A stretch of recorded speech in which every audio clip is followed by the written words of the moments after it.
예, 2022년 광주 민주포럼 지금 제2세션이죠. 제2세션 시작하겠습니다. 예. 지금 사실 좀 이 오프라인에는 청중들이 많이 없어서요. 굉장히 넓은 장소에서 이렇게 발제자분들 모시고 또 소수의 청중분들 모시고 진행을 하려니까 조금 어색한 면은 있는데요. 또 이 외부로도 또 많은 분들이 좀 참여를 해주시고, 그리고 오히려 또 이렇게 인원이 적으면은 또 질의응답 토론하기가 좋으니까 이 발제하시고 난 다음에 후반부에 질의응답 많이 해주시기 바랍니다. 그래서 오늘 제가 지금 사회를 맡은 이 주제는요, 전두환 사후의 5.18 그러니까 사실 전두환 주요 가해자인 전두환이 작년에 사망했다는 것 이외에도 5.18과 관련된 것 이외에도 2021년, 2022년 지금 올해까지 이 과거청산, 한국사회 과거청산은 이제 좀 새로운 국면을 맞이하고 있는 것 같습니다. 그러니까 작년에는 제2기 진실화해를 위한 과거사 정리위원회가 출범해서 활동을 시작했고요. 그다음에 제주 4.3 특별법, 또 노건리 특별법 이런 것들이 개정이 되면서 이 민간인 학살 피해자들의 배부상 문제가 좀 수면 위로 논의되기 시작했고, 또 아울러서 여순 특별법도 제정이 됐습니다. 그리고 이런 와중에 지금 또 주요 가해자인 전두환 노태우 씨 사망하면서 어떤 형태로도 과거의 국가폭력에 대해서 공식적인 사과 없이 또 처벌 없이 그렇게 이제 이 주요 가해자를 떠나보냈고, 또 지금 또 새로운 정부가 들어섰죠. 원래 윤석열 정부가 들어서면서 이 또 과거 청산의 정세가 또 어떻게 바뀌어 나갈지 참 이렇게 알 수가 없는 이런 상황인데요. 이런 상황에서 지금 이제 포스트 5.18 즉 포스트 이 전두환의 시기에 5.18의 과제는 어떤 것인지 함께 살펴보는 것이 굉장히 의미가 있을 것 같습니다. 그리고 오늘 이 자리에서는 5.18뿐만 아니라 5.18을 포함한 이 한국 사회 과거 청산의 과제 전반에 대해서 한번 재점검하는 시간을 가지면 좋을 것 같습니다. 발제하실 분이 많은데요. 4분 계신데요. 좀 차례로 소개를 해드리겠습니다. 첫 번째 발표를 맡으실 분은 최용주 과장님. 뭐 간단하게 인사해 주시죠. 예. 이거 들리는 거죠? 예. 저는 최용주라고 합니다. 저는 이제 특별법에 의해서 2년 전에 설립된 5.18 민주화운동 진상규명조사위원회에서 일을 하고 있고요. 조사 1과 과장을 맡고 있습니다. 예, 반갑습니다. 예, 박수는 전부 다 이렇게 외부로 박수를 많이 쳐주시기 바랍니다. 자, 두 번째 발표해 주실 분은 이행기 정의와 5.18의 과제를 주제로 이영재 교수님 발표를 해 주실 건데요. 예. 안녕하세요. 이행기 정의와 5.18의 과제라는 주제로 두 번째 발제를 맡았습니다. 한양대학교 이영재라고 합니다. 반갑습니다. 예, 그리고 이어서 세 번째 발제는 남미의 진실위원회와 이행기 정의 과정 및 교훈, 특히 파라과이 사례로 발제를 해주실 구경모 교수님이신데요. 지금 외부로 참석하시나요? 예, 네, 구경모 교수님. 예, 안녕하세요. 반갑습니다. 예, 부산의대 구경모라고 합니다. 네, 저는 남미 사례 중에서 특히 이제 파라과이 사례로 이제 발표를 맡게 됐습니다. 예, 현장에 서 있으면 좋았는데 뭐 여러 가지 사정상 외부로 이렇게 만나게 돼서 송구스럽습니다. 네, 감사합니다. 예. 예. 자, 네 번째 발제는 이행기 정의와 미국의 인종 문제. 예, 아주 또 독특하게 미국의 인종 문제를 이 과거 청산 또 이행기 정의의 관점에서 발제를 해주실 이병재 교수님이십니다. 안녕하세요. 저는 연세대학교 디지털사회과학센터에 있는 이병재라고 합니다. 오늘은 이행기 정의, 특히 이제 일반적으로 많이 다뤄지지 않는 주제인데, 미국의 인종 문제를 이행기 정의의 관점에서 본다면 어떤 교훈을 우리가 줄 수 있을까라는 측면에 초점을 맞춰가지고 좀 발표를 해보도록 하겠습니다. 감사합니다. 예. 지금 이제 오늘 세션 진행 방식이요, 토론자 없이 진행을 하는 걸로 알고 있습니다. 그러니까 발제자분들께서 각각 20분씩 이렇게 발제를 계속 해주시고, 그 다음에 전체 질의응답 시간을 갖는 걸로 알고 있고요. 다만 좀 이제 발제를 이 20분 안에 하시면서 조금 일찍 끝날 경우에 중간에 다른 또 질의응답을 받기도 하고 또 뭐 토론도 가능할 것 같습니다. 자, 그러면은 첫 번째 그 최용주 과장님부터 좀 발제를 해주시기 바랍니다. 네, 안녕하십니까. 5.18 민주화 운동 진상규명 조사위원회 조사 1급 과정 최용주입니다. 원래 이제 제가 이 제의를 받기에는 우리 진상규명 조사위원회의 그간의 활동의 성과와 향후 과제에 대해서 받았었어요. 그런데 사실 다들 잘 아시겠지만 저희 위원회의 성과라고 하는 것들이 이제 최종 보고서로 나타나는 거고요. 이게 뭐 중간중간 성과를 이렇게 평가할 수 있는 지금 자리는 좀 아닌 것 같습니다. 그래서 그리고 지난주에 저희 위원장이 지난 2년간의 활동을 소개하는 기자회견과 대국민 발표회도 가졌었기 때문에 이제까지 우리 위원회의 어떤 활동에 대해서는 그 기자회견문과 대국민 발표회로 대하기로 하고, 오늘은 사실 이제 이게 이행기 정의 관점에서 이제 논의되는 우리 활동들이 되기 때문에 이행기 정의의 그런 관점, 전환기 정의의 관점에서 우리 진상규명위원회가 지향하고 있는 몇 가지 원칙, 그다음에 활동의 전략, 향후 이러한 어떤 게 이런 구조 속에서 향후 어떤 과제들을 안고 있는지를 중심으로 해서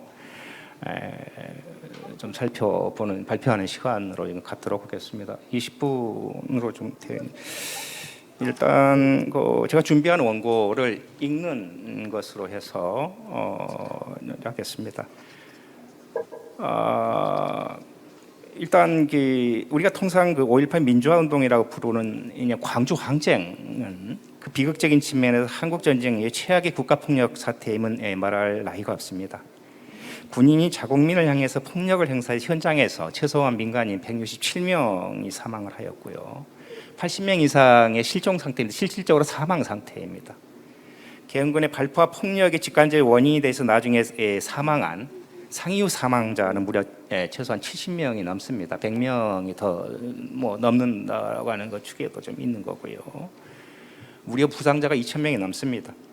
인신 구속되었고 연행, 구금, 폭행, 나중에 재판까지 해보던 사람이 무려 4,000명 가량이 됩니다.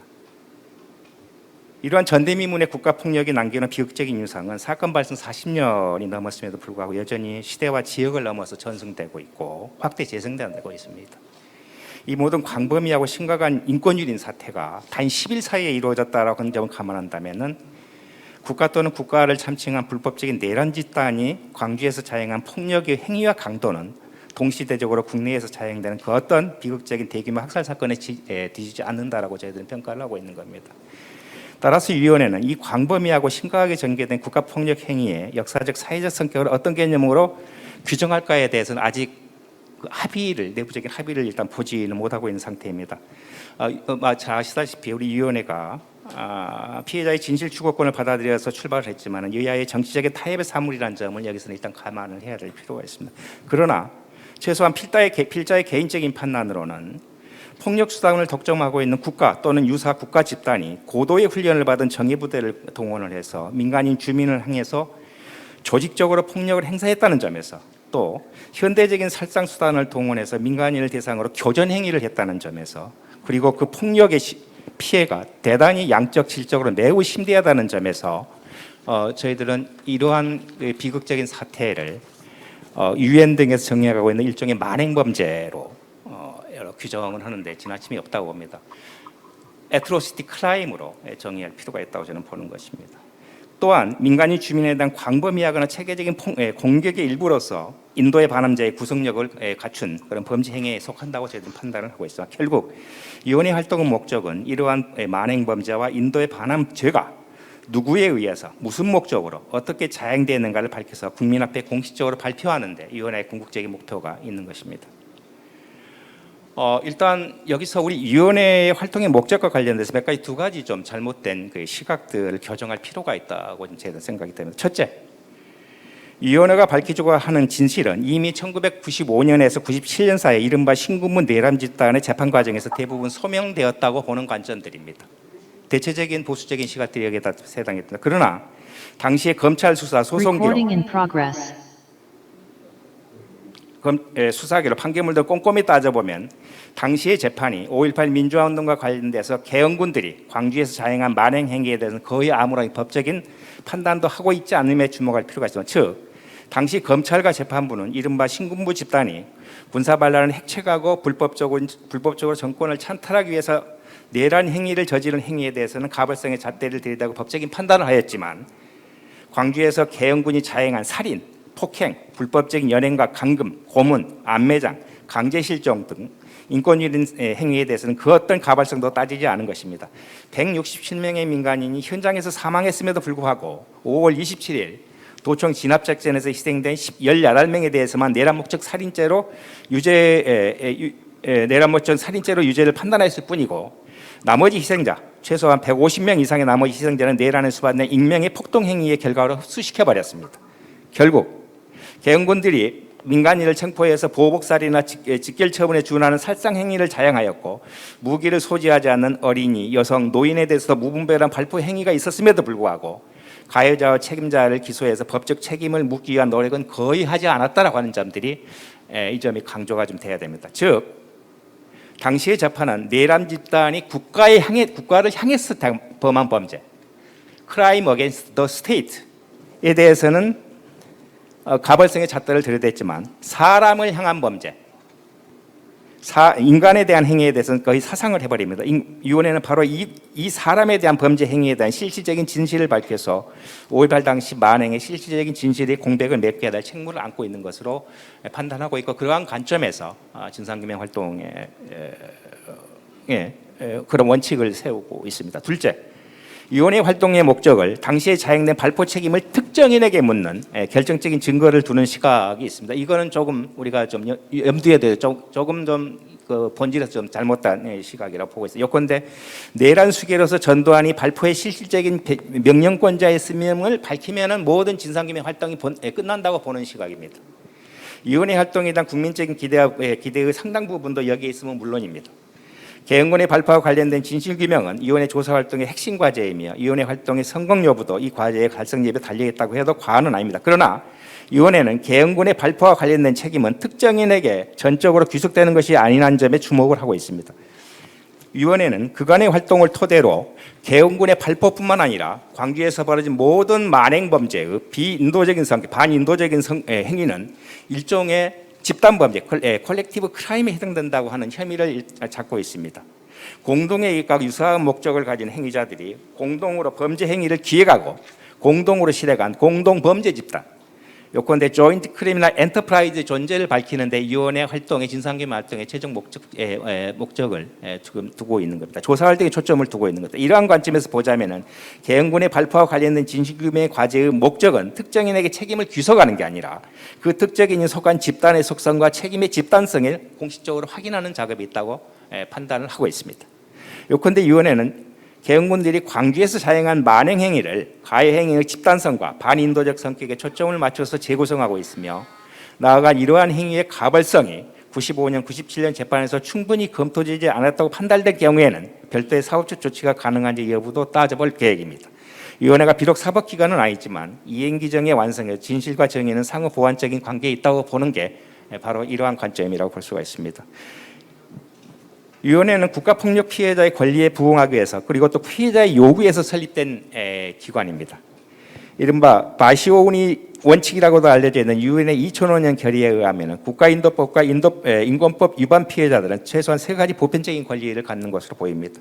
첫째는 피해자에 대한 배상과 보상을 청구할 수 있는 권리이고, 둘째는 가해자에 대해서 처벌을 요구할 수 있는 권리이고, 마지막으로는 사랑하는 내 가족이 왜 희생되었는가를 알아야 될 즉 진실 추구권에 부응하는 것입니다. 그리고 이러한 원칙의 실천은 분쟁과 독재의 시대를 마감하고 평화와 민주주의 체제로 전환하는 국가의 정부와 시민사회가 그 평화체제의 정착과 민주주의의 공고화를 위해서 실현해야 하는 이행기정의 주요 과제이기도 합니다.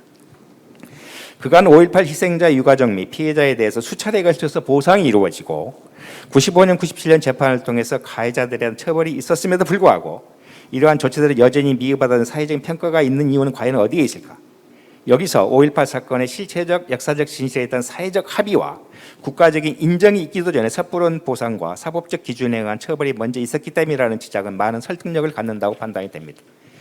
이행기 피해와 희생의 수준에 대한 명확하고 객관적인 기준이 없이 정치적 온정적으로 이루어진 이제까지의 보상 정책은 치유와 회복적 정의의 실현이라는 원래의 목적 달성보다는 보상을 둘러싼 사회적 갈등을 유발하였고 실정법에 기초한 사법적 처벌은 법적 가발성의 기준 밖에 있는 도덕적, 양심적, 사회적 불의, 인저스티스에 대해서는 면죄부를 제공해주는 잘못을 오류를 범하고 말았습니다. 앞에서 살펴본 것처럼 당시의 내란 집단과 가해자들이 사람에 대한 범한 죄는 살펴보지 못한 오류를 처리하게 된 것입니다. 위원회의 진실규명 작업도 바로 이러한 전도된 절차를 바로잡고 이행기 정의를 실현하는 노력의 일환으로 이해된다고 볼 수 있겠습니다. 우리 위원회는 이러한 인식을 바탕으로 국제적으로 합의되고 권고된 이행기 정의 실천과 진실위원회 활동의 보편적인 운영 지침을 따르기 위해서 노력을 하고 있습니다. 최소한 3가지 원칙을 지킨다고 노력을 하고 있습니다. 첫째는 피해자 중심 접근입니다. 위원회는 희생자의 유가족과 피해자의 진실규명 요구가 정부가 수용한 결과로 일단 설립되서 따라서 위원회 활동은 최우선적으로 피해자의 기본권이 진실 추구권이 충족되는 수준에서 전개된다고 판단을 하고 있고 피해자의 인권 침해 사실은 1차적으로 피해자의 진술을 토대로 확인돼야 된다고 보고 있습니다. 이러한 진술을 토대로 가해자에게 그 사실 여부를 시인, 억노리지 받아야 된다고 판단을 하고 있습니다. 가해자도 피해자의 진술을 반박할 수 있는 법적 사회적 권리를 충분히 보유하고 있으며 그러나 그 반박은 공개적이면서 이성적이어야 함은 물론입니다. 위원회가 그간의 조사 활동을 통해서 무엇보다도 이제까지 피해자의 광범위한 진술을 받고 확인하는 작업에 전력을 기울이고 있는 이유가 바로 여기에 있습니다. 그간 민간 부분을 중심으로 해서 수많은 피해자 진술이 있었지만 국가기구로서의 위원회는 이러한 진술을 공식적으로 재확인하고 보고서에 반영하는 작업을 현재 수행하고 있습니다. 이 작업은 개별 피해자의 기억을 국가의 기억으로 저장하는 기록 작업에 의미를 갖는다고 볼 수도 있습니다. 둘째, 위원회가 지향하고 있는 두 번째 원칙은 귀납적 접근입니다. 위원회의 진실규명 조사의 목적은 이미 주어진 명제가 참임을 증명하는 데 있지 않습니다. 주장의 진위를 현장의 자료에 의해서 경험적으로 검증하는 데 있습니다. 위원회는 이제까지 5.18의 총체적인 진실과 관련돼서 당연시된 것으로 여겨졌던 그간의 주장을 재검증하는 수준에서 모든 도덕적, 정치적, 심리적 예단을 배제하고 존 롤스가 말하는 일종의 그 무지의 베일에서 출발하는 원칙을 고수하고 있습니다. 위원회가 만행의 현장에서 활동했던 사병들의 진술을 토대로 사건을 재구성하는 일종의 상향식 방식을 접근을 천명한 이유가 바로 여기에 있기도 합니다. 위원회는 5.18 당시에 작전에 참가했던 2만여 명의 개헌군 중에서 최소한 2천여 명의 진술을 확보해서 사건을 재현하고 보고서에 반영하기 위해서 노력을 하고 있습니다. 셋째는 증거 기반 접근입니다. 모든 조사 활동의 결과와 그 결과에 대한 평가와 심의는 합리적인 의심의 수준을 넘는 객관성, 일관성, 가치 중립성, 그다음에 재현 가능성이 담보된 증거를 기초로 이루어졌다고 보고 있습니다. 이 증거는 위원회가 확보한 모든 진술, 증언, 문서, 영상 자료를 포함하며 그 증거의 객관성, 일관성, 가치 중립성에 대한 판단은 우리 사회가 인정하는 보편적인 기준과 중립성이 인정된 집단의 검증으로 준용하되 의견이 충돌할 경우에는 위원회의 이성적 심의에서 결정된다고 보고 있습니다. 위원회가 정치적인 타협의 산물로 설립되었으며 정치적인 견해를 달리하는 구성원들이 위원회의 활동 결과를 심의 의결하고 있음을 감안해 볼 때 이러한 증거 기반 접근은 이해상충을 피할 수 있는 가장 유력한 수단이 되면 물론입니다. 네 번째는 책임성의 원칙입니다. 위원회가 확보한 모든 진술과 증거는 실명이어야 된다는 원칙입니다. 누구라도 접근 가능해야 되고 진술의 발화자는 공공의 영역에 늘 노출될 수가 있어야 됩니다. 당당하게. 나아가 특정의 책임에 대한 사회적 책임 있는 사람은 반드시 그 신분이 공개되는 것을 원칙으로 하고 있습니다. 이러한 공개와 책임의 원칙은 위원회 활동 결과의 사회적 신뢰와 공공성을 담보하기 위해서 반드시 충족돼야 된다는 조건이라고 저희들은 판단을 하고 있고 이러한 원칙을 중심으로 해서 모든 진술조사, 문서조사, 현장 검증을 매진하고 있습니다.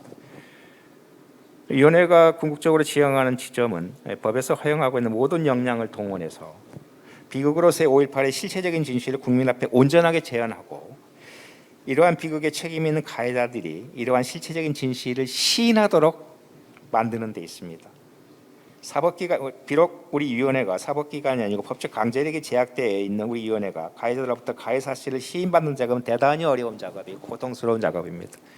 그러나 최소한 국가와 이성적인 시민사회가 가해자의 만행행위를 공식 확인해서 공동의 기억으로 남기는 만큼은 우리 위원회가 마지막까지 감당해야 될 고통스러운 과제이기도 하고 남아있는 기간 동안에 이 작업들은 계속해 나갈 것입니다. 결국 이 과정은 5.18의 희생을 통해서 제도로서의 민주주의를 성취한 우리나라가 사회적 통합과 민주주의를 공고하기 위해서 절실하게 요청되는 이행기정의 실현에 중대한 고비가 될 것이라고 저희들은 판단을 하고 있습니다. 이러한 비극적인 사회가 다시는 되풀이되어서는 안 되며 나아가 5.18 민주화운동 당시 희생당한 생명의 존엄성이 훼손되는 결과를 초래해서도 안 될 것으로 봅니다.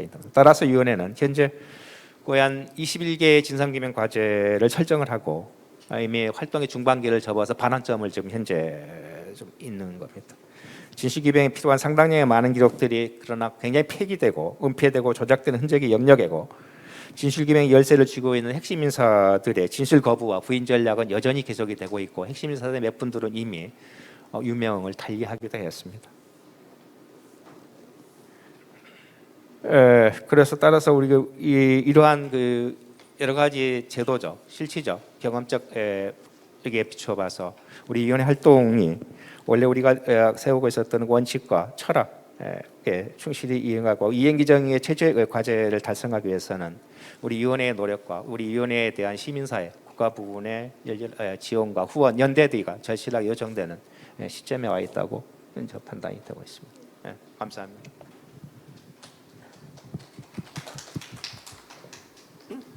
예, 그 발제 감사드립니다. 이 5.18 진상규명조사위원회 내부에서 또 이렇게 실제로 일을 하시면서 지금 그 위원회의 활동의 원칙에 대해서 말씀을 해주셨는데요. 지금 발제를 조금 빨리 이제 하셔서 시간이 약간 한 2, 3분 정도 남는 것 같아서요. 혹시 플로어에서 질문을 하실 게 있는지? 제가 그러면은 좀 한 가지 여쭤보고 싶은 거는요. 저도 예전에 그 일기 진실화해위원회 과거사 정리위원회 조사관으로 근무하면서 그 당시 이제 이런 과거 청산 관련 조사를 하려면은 이제 문서조사, 진술조사, 또 현지조사도 해야 되고 또 이런 조사 결과를 정리를 해서 심의 보고서로 써서 심의 의결을 해야 되는데 또 심의 의결 과정에 보면은 정치적으로 아주 다양한 맞습니다. 입장을 가진 그 위원분들이 이제 함께 심의를 하시기 때문에 또 여러 가지 난관이 있었고 또 기록 관리도 아주 중요한 일인데요. 그 현재 5.18 위원회 같은 경우에는 이제 이 지금 업무 진행 과정에서 어떤 부분이 가장 힘드신지 좀 여쭤보고 싶습니다. 일단 이제 위원회는 이제 사무처가 있고요. 그다음에 이제 사무처에서 하고 있는 모든 활동 보고서를 심의결하는 이제 위원회가 있습니다. 위원회가 있는데 9인의 위원회로 지금 구성이 되어 있는데 그게 정치적인 타협의 산물입니다. 잘 아시다시피 이전에 이제 2018년에 저희 위원회가 출범을 하면서 당시 다수당을 했었던 위원 쪽에서 6분, 그다음에 지금 현재 이제 여당으로 바뀌어 있는 그쪽에서 이제 3분의 이제 위원이 이렇게 들어와 있는데 글쎄 이게 이제 저희들이 이게 중간 보고서랄지 이제 이런 보고서를 올리게 되면은 어차피 이게 5.18이라는 게 가치 중립성을 담보하기 굉장히 힘든 사건이거든요. 정치적으로 굉장히 첨예화되어 있는 부분이어서 대체로 이제 위원회에서는 동일한 사건이라 하더라도 그 견해가 굉장히 다 다릅니다. 그래서 아주 첨예하게 좀 부딪히고 있는 것은 솔직히 하는 거고요. 그래서 근데 이제 이게 이제 위원회의 심의 의결은 마지막에는 무슨 다수결로 가면은 되겠지만 대체적으로는 만장일치의 원칙을 채택을 하고 있기 때문에 그 과정 자체가 굉장히 고통스러운 과정인 거고 그다음에 이제 사무처가 올리고 있는 그 의견이나 이런 것들이 그 위원회 차원에서 이렇게 이제 계속 공회전을 하면서 사무처 직원들 굉장히 힘들죠. 그 부분에 있어서는 그렇게 힘들고 사실 이제 5.18이라고 하는 사건이 거의 40여 년 전의 사건인 거고 그 42년 전에 그 사건 이후에 가해자 정권이 그냥 10년 이상 그 계속이 되어 있던 사건이기 때문에 그 사건의 핵심으로 들어갈 수 있는 거의 문서적인 자료나 그런 그 물질적인 자료들이 거의 뭐 다들 없어서 대부분의 조사를 진술과 간접적 추론에 이제 의존을 해야 되는 것들이 많습니다. 근데 이렇게 결정적인 증거가 없다 보니까 위원회 내부에서도 계속 그 문제에 대해서 그냥 부딪히고 있는 것은 굉장히 심의를 이뤄내기가 아주 힘들다라고 하는 걸 아주 절실하게 좀 깨닫고 있는 겁니다. 네. 그 진실 규명 작업이라는 것이 사실 이 객관적으로 있었던 사실 팩트에 대한 그 은폐된 그런 여러 가지 그 자료들을 발굴해내는 거 이것도 굉장히 힘든 작업이고 이것을 사회적 진실로 바꿔나가는 맞습니다. 과정에서 네. 이 다양한 관점을 가진 특히 역사에 대해서 다양한 예, 해석을 예. 하고 있는 분들의 합의를 이끌어내는 네, 것이 네. 또 굉장히 힘든 것 네, 같습니다. 맞습니다. 예. 네, 네. 예, 그러면 지금 그 2시 27분인데요. 두 번째 발제 그 이영재 교수님 발제 들어보고 또 이야기 계속 진행하겠습니다. 예. 네, 두 번째 발제 시작하겠습니다. 제목을 이제 이행기 정의와 5.18의 과제라는 제목으로 잡아봤습니다. 한국은 1910년부터 87년에 이르는 기간 동안에 약 80년이 되지 않습니다. 일제 강점기, 그리고 분단, 전쟁, 쿠데타, 군사 독재, 그리고 민주화를 중첩적으로 경험을 했습니다. 세계에서 유일무이한 국가인데요. 이런 국채나 정체의 변화를 수반할 만큼 거대한 정치적 사건들을 겪은 사회는 필연적으로 청산이나 이행기 정의의 과제에 직면하게 됩니다. 그런데 우리 사회가 이 과제들을 순차적으로 잘 풀어왔냐면 그렇지는 못했습니다.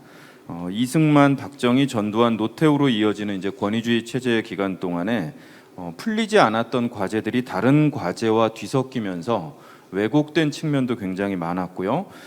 다른 과거사 관련한 이행기 정의를 풀어가는 데 있어서 걸림돌로 작용하는 경우들도 상당히 많습니다. 향후에 이제 보다 정교한 기준을 마련하는 게 필요하겠지만 저는 잠정적으로 해방 이후부터 87년 6월 민주화운동 이전까지 이 시기를 한국 과거청산의 일국면 그리고 그 87년 6월 민주화운동 이후부터 2021년 그것도 이제 전두환 또는 노태우 사망 시점인 2021년 10월 26일 날 이제 노태우 전 대통령이 사망을 했고 전두환이 11월 23일 날 사망을 했기 때문에 2021년 후반기 정도가 될 것 같습니다. 이때까지를 2국면 그 이유를 이제 제3국면으로 일단 설정을 해두고자 합니다. 1국면기에는 우리가 아는 것보다는 훨씬 많은 다양한 과거 청산이 시도가 됐습니다. 그런데 제대로 이제 진행이 되지 못했었죠. 반민특위나 부정축제자 처벌, 거창 사건 이런 것들이 이제 진행이 됐던 적이 있습니다. 제2 국면기는 이제 87년 6월 민주화운동 이후의 기점입니다. 제1국면과 비교를 해본다면 국민들의 민주화 요구가 굉장히 확대되는 시점이었고요. 그래서 권위주의 체제가 이전에 비해서는 상당한 정도로 위축되기 시작을 했습니다. 정치적으로 이제 굉장히 큰 변화가 있었고요. 그래서 1국면과는 다른 양상의 과거 청산이 진행될 수 있었습니다. 이 5.18은 이 한국 사회 과거 청산의 제2 국면기를 이끈 중심축에 위치하고 있다 이렇게 좀 저는 생각을 하고 있습니다. 사건은 80년에 일어났지만 본격적으로 한국 사회 과거 청산을 추동했던 시점은 2국면기로 보여집니다. 2국면기에는 이제 아래로부터 진상 규명과 책임자 처벌의 요구가 거리마다 계속 진행이 됐었습니다. 국민적 호응도 굉장히 컸고요. 그래서 민주화의 저변이 확대되면서 5공화국의 주도 세력들, 80년 5월 광주의 이제 가해자들이죠. 불가피하게 민주화 세력에게 일정한 양보나 타협을 하지 않을 수 없었습니다. 대선 과정에서 노태우 후보가 5.18에 대해서 화해를 제기한 것은 득표 전략일 수는 있겠지만 그동안 5.18을 폭도들의 난동으로 규정하거나 폭력적 진압을 서로 공로로 인정을 해주면서 훈장을 나눠줬던 행보와 비교해 보면 분명히 다른 양상이다 이렇게 볼 수 있을 것 같습니다. 노태우 후보가 이제 승리를 했죠. 그러고 나서도 5.18 진상규명과 책임자 처벌 요구가 굉장히 중요한 쟁점으로 부각이 됐습니다. 정치 권력에 이제 굉장히 큰 압박이 되었는데요. 광주 청문회를 수용하지 않을 수 없었습니다. 그리고 날치기로라도 90년 광주보상법을 통과시키지 않을 수 없었고요. 95년에 이르러서는 5.18 특별법 그리고 헌정질서 파괴범죄 공소시효 등에 관한 특례법들이 제정되게 됩니다. 이 시점은 한국 과거청산에 있어서 굉장히 중요한 제도적 성과들을 만들어낸 시점이고 민주헌정질서를 정상화하는 질적 전환의 계기였다 이렇게 좀 평가를 할 수 있을 것 같습니다. 국민의 정부 집권기인 2000년에 들어서면서부터 5.18을 중심으로 했던 과거청산의 사례들이 제2 국면의 다양한 과거청산의 원동력으로 작동을 하게 됩니다. 제주 4.3, 의문사, 민주화, 친일, 식민잔재 청산 등이 시도가 됐는데요. 대부분 5.18이 했던 수순을 밟아가게 됩니다. 특별법 제정을 통한 정부 주도의 위원회 설치 수순을 밟게 되는데요. 이렇게 보면 5.18은 민주화 이행 이후에 시작된 제2 국면의 과거청산을 추동한 핵심 동력이었다. 이렇게 이제 평가를 좀 할 수 있을 것 같습니다.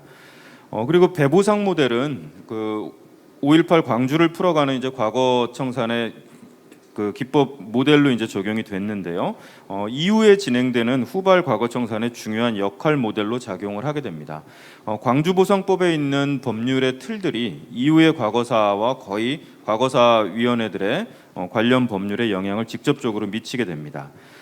그동안 5.18이 관철했던 배보상, 책임자 처벌, 사법부 재심, 민주유공자 예우 등은 제도적인 과거청산 차원에서 보면 굉장히 중요한 성과입니다. 그런데 이런 일련의 성과에도 불구하고 5.18이 일어난 지 올해로 꼭 42년째이죠. 2022년 5월 현재 5.18 이행기 정의가 한국 사회에 제대로 관철되고 있다. 이렇게 자신할 수 있겠는가? 이런 물음을 좀 던져보고 싶습니다. 협약적인 민주화 이행이 초래했던 구조적인 한계가 분명히 작동합니다. 광주 문제 해결 5원칙 중 가장 선행되었어야 될 진상규명이 후순위로 밀렸습니다. 그리고 지연된 진상규명이 현재 진행형으로 진행되고 있습니다. 조금 전에 이제 발제를 해주신 그 과장님도 그 위원회에서 이제 활동을 하고 계신데요.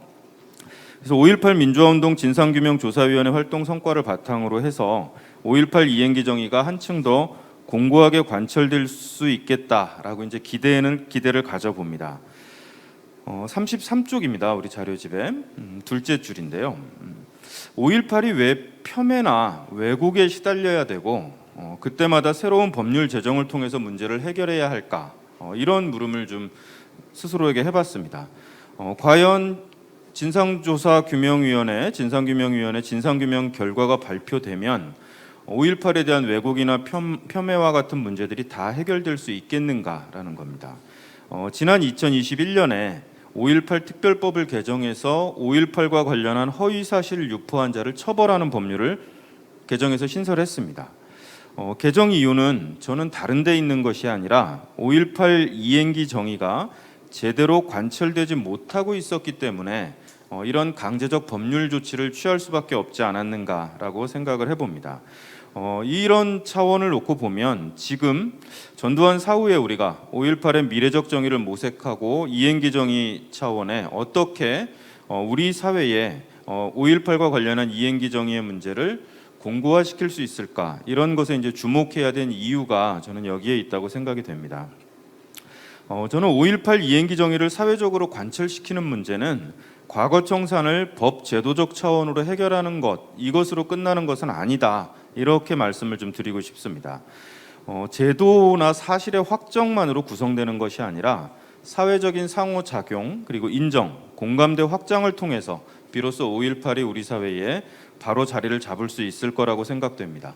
그리고 5.18의 사회적 가치라고 하는 건 고정되어 있는 것이 아니라 미래적 가치와 더불어서 끊임없이 재구성될 수 있어야 되고 사회적 자산으로 우리 생활 세계의 자리를 잡을 수 있어야 된다고 생각을 합니다. 이게 제가 오늘 이행기 정의에 주목하고 있는 이유입니다. 두 번째 장으로 넘어와서 과거청산과 이행기 정의의 구분을 간단하게만 좀 말씀드려 보겠습니다. 2000년 무렵부터 이행기 정의에 대한 국내 학계의 관심도 굉장히 높아졌습니다. 34쪽으로 넘어와 보시면은요. 그런데 그동안 한동안 과거 청산과 이행기정이라고 하는 개념은 거의 동의어로 사용되는 경우가 많았습니다. 과거 청산과 이행기정의 개념이 미분화된 상황에서 이제 진행이 되는 동안 연구자들 사이에서는 일부 이행기정의의 내용과 시점에 대해서 일부 차이를 드러내는 경우들도 있었습니다. 김학재 선생 같은 경우에는 민주주의 체제로의 이행기에 필요한 정의를 한시적이고 한정적인 개념으로 파악을 했습니다. 그리고 이제 최정기 선생님 같은 경우에는 정의의 내용을 구성해 나가는 것으로 이행기 정의를 이제 평가를 했습니다. 물론 이행기 정의 개념과 과거 청산 기제의 미분화가 국내 이행기 정의 논의에서만 나타나는 독특한 현상은 아닙니다. 대표적인 그 이행기 정의 논자라고 할 수 있는 엘스터 같은 경우도 이행기 정의를 과거 청산의 기제나 방식과 동일시하는 입장을 가지고 있습니다. 과거 청산의 기제나 이행기를 거의 이행기 정의를 동일시하고 있는 입장에 따르면 이행기 정의는 하나의 정치 체제에서 다른 정치 체제로의 이행 이후에 일어나는 재판과 축출, 배상의 과정들로 이루어진다라고 이제 평가를 하고 있습니다.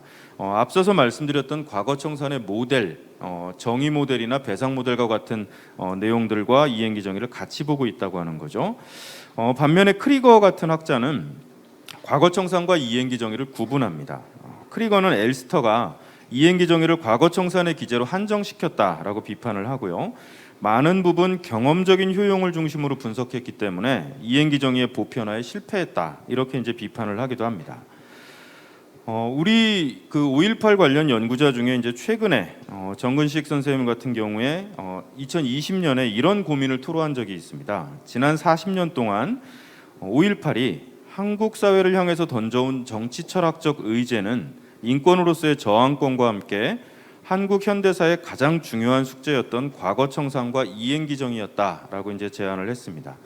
그러나 과거 청산과 이행기 정의의 차이가 무엇인지 충분히 논의되지 않은 채 혼용되어 왔다라고 이제 쓰고 있습니다.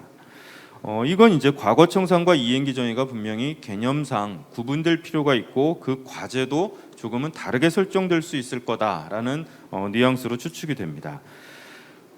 이행기 정의의 이제 개념과 이해 차원으로 35쪽에 3장으로 좀 넘어와 보도록 하겠습니다. 저는 이행기 정의 개념이 갖고 있는 혼란을 피하기 위해서 이행기 정의의 기제와 내용적 차원을 구분할 필요가 있다고 좀 제안드리고 싶습니다.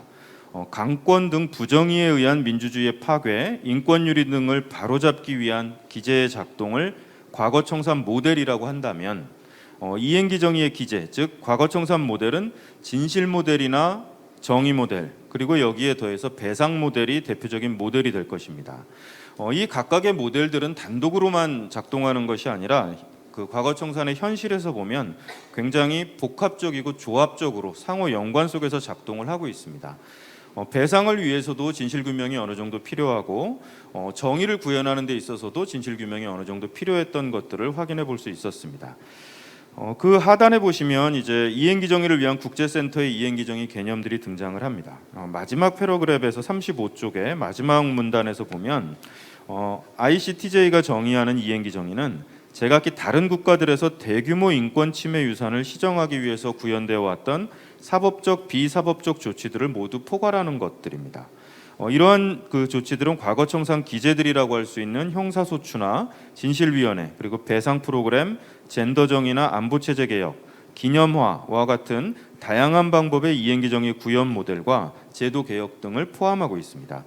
제가 초반부에 말씀드렸던 이행기 정의의 기제와 내용적 차원을 구분해야 한다고 하는 것과는 어느 정도 좀 차이가 있는 정의라고 이제 볼 수 있고요.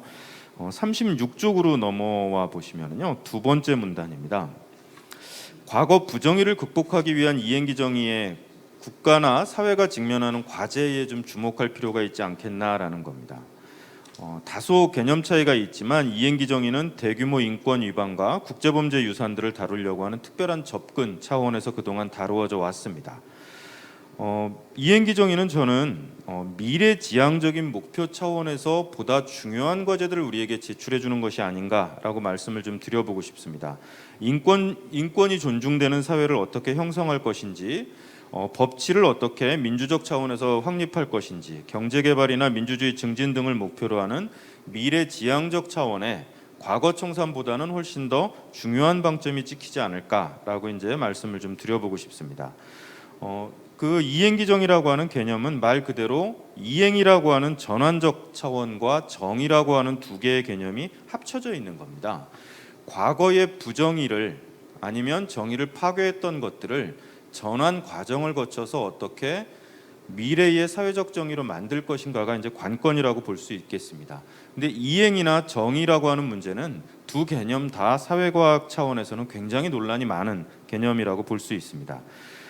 간략히만 보면 이행기 정의의 차원에서 보면 저는 이행기라고 하는 거는 어떻게 자유민주주의 방향으로 전환해 갈 수 있을 것인지, 점진적으로 발전해 갈 수 있을 것인지 하는 이행의 차원을 지칭하는 것이라면, 정의의 차원은 그 이후에 경험했던 세대 플러스 경험하지 못했던 세대까지를 합쳐서 어떻게 그 사회 규범으로 정착할 수 있을 것인지 하는 문제와 결부되어 있다고 보여집니다. 런디와 맥거번이라고 하는 학자는 이행기 정의와 관련해서 상당히 의미 있는 제안을 한 바가 있습니다. 그동안 이행기 정의가 정부 주도의 획일적인 방식으로 진행이 되어 왔다면 아래로부터 구성될 수 있는 아래로부터의 목소리에 좀 주목해야 될 필요가 있지 않겠는가라는 제안을 하고 있습니다. 그동안 우리 사회의 과거 청산은 다양한 방식으로 진행이 되어 왔지만 다양한 주제를 가지고 대부분 하향식의 일률적인 편향된 접근 방식을 취해왔다고 말씀드릴 수 있을 것 같습니다. 아래로부터 참여에 기반한 이행기 정의를 구현한다고 하는 건 어떻게 보면 한국 사회에서는 경험해보지 못했던 일들이라고 볼 수 있습니다. 저는 과거 청산이 부족하나마 어느 정도 일단락을 짓고 있는 시점에 아래로부터의 이행기 정의의 참여적 구성이라고 하는 문제는 우리 사회에 던지는 시사점이 굉장히 크다라고 이제 말씀을 좀 드려보고 싶습니다. 37쪽에 이제 이행기 정의 차원에서 5.18이 중요한 이유를 좀 말씀드려 보겠습니다. 이행기 정의 관점에서 볼 때 5.18 민주화 운동을 둘러싼 일련의 과거 청산 과정은 그동안 정치 구조의 상당한 제약에도 불구하고 국가폭력이나 권위주의 통치와 민주 헌정 질서 사이에 사회 구조적 동학이 그대로 반영되어 있는 과정이었습니다. 한국의 현대 민주화 과정이 그대로 이 과정 속에 녹아 있다고 봐도 무방하겠습니다. 아직 5.18 이행기 정의의 구현이 성공적이다 이렇게 단언할 수는 없습니다. 현재 진행형이라고 보여지고요. 공고화를 향한 미래 과제를 어떻게 구성할 것인지 굉장히 실천적인 관점이 필요한 시점이라고 생각이 됩니다. 5.18 민주화 운동과 관련해서 들여다본다면 이 과거 청산의 일련의 과정들은 민주적 법제화 과정으로 먼저 특성을 좀 말씀드릴 수 있을 것 같습니다. 한국 민주주의를 공고하게 만드는 중요한 증거들이 여기에서 이제 등장을 하고 있습니다. 국민주권 원리를 확증해오는 과정이었습니다. 동시에 민주법치국가가 어떻게 작동하는가에 대한 구체적인 체현 과정이었습니다. 이거는 사법부의 판결 과정에서도 이제 등장을 했던 판시 내용들입니다. 과거 북한의 사주를 받았던 폭도들의 난동이라고 했던 5.18에 대한 신군부의 낙인을 비정상적인 방식이 아니라 정상적인 정치 질서와 사법 체계를 하나하나 정립해가는 과정에서 이 오해들을 왜곡들을 불식시켜오는 과정들이었습니다. 그래서 종국의 5.18은 내란과 내란 목적의 살인을 통해서 집권한 야만적 정권에 대한 정당한 국민적 저항 차원으로 제 자리를 잡았습니다. 연이은 사법 심판을 통해서 국민적 정당성의 우위를 확보를 했고 가해자들을 상징적이나마 처벌을 했습니다. 저는 이 일련의 과정들 속에서 성공한 쿠데타 논쟁을 비롯해서 굉장히 중요한 헌법 논쟁들을 5.18 민주화 운동의 과거 청산 과정들이 만들어냈다고 보여집니다. 이거는 어느 나라에서 보기 힘든 우리나라의 굉장히 중요한 특성이자 자랑이다. 저는 이렇게 말씀드릴 수 있을 것 같습니다. 그럼에도 불구하고 38쪽입니다. 그럼에도 불구하고 가장 늦게 5원칙이라고 할 수 있는 광주 5원칙 진상규명, 책임자 처벌, 명예회복, 배상, 정신계승이라고 하는 5원칙 중 제1원칙이라고 할 수 있는 진상규명이 가장 늦게 이제 진행이 되고 있습니다. 철저한 진상규명을 통해서 그동안 누적되어 왔던 각종 왜곡과 유언비어, 추정 이런 문제들이 사실관계에 기반해서 제대로 규명될 수 있으면 하는 바람이 있습니다. 북한 특수군이 개입을 했고 이건 북한 특수군에 의한 반란이자 폭동이라고 하는 게 21세기 그리고 2022년에도 여전히 인터넷상에 등장을 하고 있습니다. 이걸 차단하기 위한 제재 법률을 만든다고 해서 과연 이러한 문제들이 풀릴 수 있을까라고 했을 때 저는 조금은 다른 차원에서 접근할 필요가 있겠다 이런 말씀을 좀 드려보고 싶어서 이걸 5.18 이행기 정의의 과제라는 차원으로 마지막 결론으로 좀 말씀을 드려보고 싶습니다. 39쪽입니다. 저는 이행기 정의라고 하는 건 우리 사회에 있는 굉장히 중요한 많은 가치들, 공동체의 질서, 나눔, 민주, 헌정 질서 등등을 지탱해 줄 수 있는 기둥이라고 생각을 합니다. 그런데 이 기둥이 아직 완결된 형태로 견고하게 서 있지는 못한 상황이다 이렇게 좀 생각이 들고요. 그래서 좀 말씀을 드려보고 싶은 부분은 39쪽의 이제 하단 부분입니다. 미래 한국 사회 이행기 정의를 구체화하는 차원에서 실천적 과제들을 좀 몇 가지 나름 고민했던 것들을 좀 말씀드려 보겠습니다. 첫 번째로 민주 헌정사적 차원에서 볼 때 5.18 정신은 대한민국 헌법의 가장 중요한 정수를 담고 있습니다. 향후 개정 헌법 전문에 5.18을 포함한 민주 헌정사적 차원에서 그 가치를 공고화할 필요가 있겠습니다. 그리고 5.18 기념재단이 현재 준비 중인 5.18 학예 정립과 관련해서도 5.18 문제가 헌정사적 차원에서 중요한 법학이나 사회과학 차원의 사례로서 다루어질 필요가 있다는 생각이 듭니다. 정치학이나 법학 차원에서 중요한 이행의 사건들을 다룰 때 아직 5.18은 교과서 안으로 들어와 있지 못합니다. 학으로 정립되어 있지는 못합니다. 그리고 두 번째, 5.18 관련 기록물들이 유네스코 세계기록유산에 이제 등재된 게 벌써 10년이 넘었습니다. 5.18은 민주화운동, 인권 평화의 사회운동으로 세계적인 가치를 인정받고 있습니다. 그런데 정작 우리 사회 내부에 그 가치가 공고화되어 있는가는 조금 더 다른 각도의 문제인 것 같습니다. 조금 더 구체적이고 체계적인 정부 차원의 지원과 후속 조치들이 마련될 필요가 있다는 생각이 듭니다. 세 번째로 지금까지 5.18의 과거 청산은 주로 경험 세대를 향한 것이었습니다. 그리고 기억을 하고 있는 세대들이 박수를 쳐주는 과정들이었습니다. 그런데 지금 후속 세대들에게, 지금 청년들에게 5.18은 42년 전의 현대사로 다가가고 있습니다. 경험과 기억을 공유하지 못한 채 역사로 5.18을 접하는 후속 세대를 향한 접촉 지점을 저는 고민하고 마련할 필요가 있다는 생각이 듭니다. 5.18을 후속 세대들에게 어떤 정의와 가치로 전승할 것인지 이와 관련한 적극적인 모색이 필요한 시점입니다. 최근 다수 지자체에서 민주화운동 관련자 예우 및 지원에 관한 조례가 제정되고 있습니다. 그런데 대부분의 조례들은 10만 원에서 15만 원 정도의 생활지원금을 지원하는 정도에 머물고 있습니다. 그래도 광주광역시의 조례는 조금 더 한 발 나가 있습니다. 민주화운동 관련자 예우 및 지원 조례 광주광역시를 보면 시장의 책무에 광주광역시 교육관과 협력해서 청소년들을 위한 프로그램을 개발하도록 하고 있습니다. 그리고 각 학교 및 평생교육 과정에 반영하도록 정하고 있습니다. 그런데 성공적인 이 실제 사례들을 보지는 못했습니다. 저는 각 지자체의 조례가 선언적인 차원에 머물지 않고 재정 취지에 부합하는 실질적인 역할을 할 수 있도록 이 5.18과 관련한 학교나 시민교육 차원의 활용 가능한 프로그램들이 적극적으로 개발될 필요가 있다고 생각이 됩니다. 아울러서 보훈, 국가 보훈 영역은 상대적으로 그동안 거리가 멀었습니다. 그런데 기왕에 우리가 민주유공 차원까지 확대된 점을 고려해 본다면 국가 보훈 차원에서도 적극적인 역할 확대들을 만들어갈 필요가 있다고 생각이 됩니다. 그리고 네 번째는 이렇게 말씀을 드리면 어떻게 받아들이실지는 모르겠습니다. 저는 한국 사회가 5.18과 관련해서 그래도 최선을 다했다라고 저는 판단을 합니다. 5.18이 한국의 민주주의 공고화를 위해서 이제는 기여할 바를 찾아야 할 때가 아닌가. 지난 40년 동안 5.18 민주화운동 공로자회, 부상자회를 비롯해서 많은 단체들이 만들어졌습니다. 그리고 5.18 기념재단, 5.18 기록관을 비롯한 관련 기관들이 설립됐습니다. 2022년 1월에 5.18 민주유공자 예우 및 단체 설립에 관한 법률 개정안이 공포가 되고 5.18 관련 단체들이 공법단체로 출범하기 시작했습니다. 민주화운동 공로자회가 1월에 출범한 걸로 알고 있고요. 3월에는 부상자회가 공법단체로 출범을 했습니다. 그리고 연이어서 이제 공법단체들이 출범을 하는 것으로 알고 있습니다.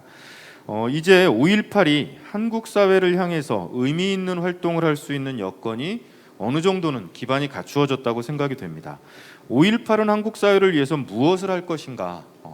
5.18이 가지고 있는 대동 정신과 나눔의 정신들을 어떻게 한국 사회를 위해서 한국 사회가 그런 정신들을 고양시킬 수 있도록 역할을 할 것인가에 대한 모색도 좀 필요한 시점이 아닌가 이런 생각들을 합니다. 이상입니다. 예, 발제 잘 들었습니다. 첫 번째 발제에서는 그 5.18 진상규명조사위원회 그 안에서 그 안에서 일을 하시는 이제 최영주 과장님께서 그 위원회의 입장에서 이렇게 뭐 위원회 전체 입장이라기보다는 그래도 위원회 입장에서 이렇게 말씀을 해주셨고 두 번째 발제에서는 한국 사회 과거 청산 전체 그 틀 속에서 이 5.18이 어떤 위상이 있고 또 어떤 과제를 지니고 있는가 이렇게 말씀을 해주셨습니다. 근데 이제 지금 현재 이 발제에서 이제 현재 제3국면으로 넘어가고 있다 이렇게 말씀을 하셨고요.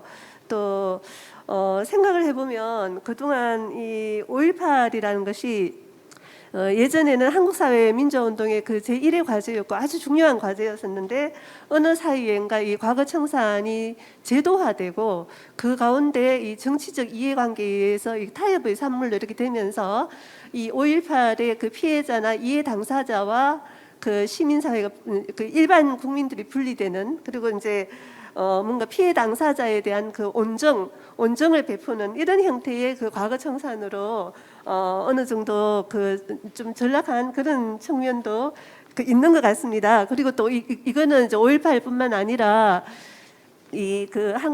한국 사회에서 대두되고 있는 다른 과거 청산 과제에서도 보면은 다양하게 드러나는데요. 결국은 이 이제 책임자 처벌 그러니까 사회의 정의를 새롭게 세우는 이런 과정과 병행되지 않고 이제 좀 섣부른 형태의 또 객관적 기준이 부족한 형태의 보상 모델로 갔을 때 여러 가지 한계점이 드러나지 않는가 이런 생각도 들었는데요. 그리고 또 이제 또 발제하시면서 지금 3국면으로 들어서면서 이제 이 후속 세대 그러니까 사실상 이 과거 청산 그 활동의 세대가 지금 교체되어 나가고 있는 이런 이제 국면에서 이 아래로부터 이 과거 청산의 그 추동력은 어떻게 끌어낼 것인가 이런 이제 문제도 제기를 해주셨습니다. 좀 그 이야기는 듣고 싶지만 제가 지금 시간이 2시 54분이어서 따로 지금 그 답변 기회를 좀 듣기는 힘들 것 같고요. 이제 조금 이따가 전체 그 질의응답 할 때 이제 이런 부분들 한번 좀 이야기를 해주셨으면 좋겠습니다. 자, 그러면 세 번째 발제 남미의 진실위원회와 이행기 정의 과정의 교훈에 대해서 구경모 교수님께서 발제를 해주시겠습니다. 예, 20분 진행을 해주시면 되겠습니다. 네, 안녕하세요. 예, 반갑습니다. 구경모입니다. 네. 저 PPT를 준비했는데 이게 화면 공유가 안 돼서 어떻게 해야 되는가요?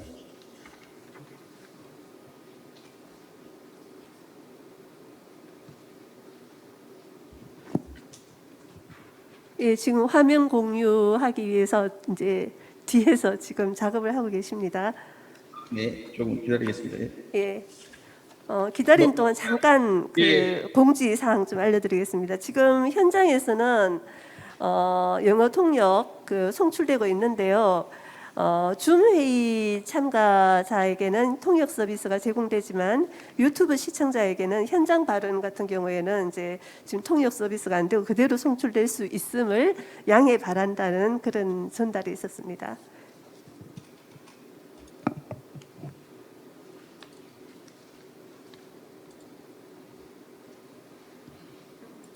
좀 저희들이 지금 자리 위치를 바꿀까요?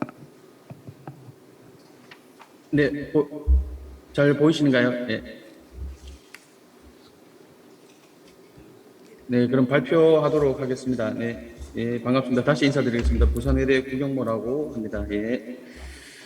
저는 지금 이제 남미 쪽에 특히 이제 파라과이 쪽 사례를 지금 얘기를 하려고 하는데요. 제가 이제 발표 준비하면서 이게 좀 5.18 재단에 뭔가 어떤 의미가 어떤 것들이 있을까 스스로 좀 고민을 하긴 했었는데, 사실 이게 이제 저도 예전에 이게 여기에 관심을 가지게 된 게 2010년에 제가 이제 현지에 아르헨티나에 가서 유해 발굴을 보면서 제가 관심을 가지게 됐거든요. 그래서 아르헨티나 법인류학 연구소에 가니까 그때 놀랬던 게 제가 한국에서 왔다 그러니까 5.18 재단하고 MOU가 맺어져 있다 이러더라고요, 그때. 그래서, 벌써 이런 국제협력이나 교류가 진행되고 있구나라고 굉장히 제가 놀랐었고요, 그죠.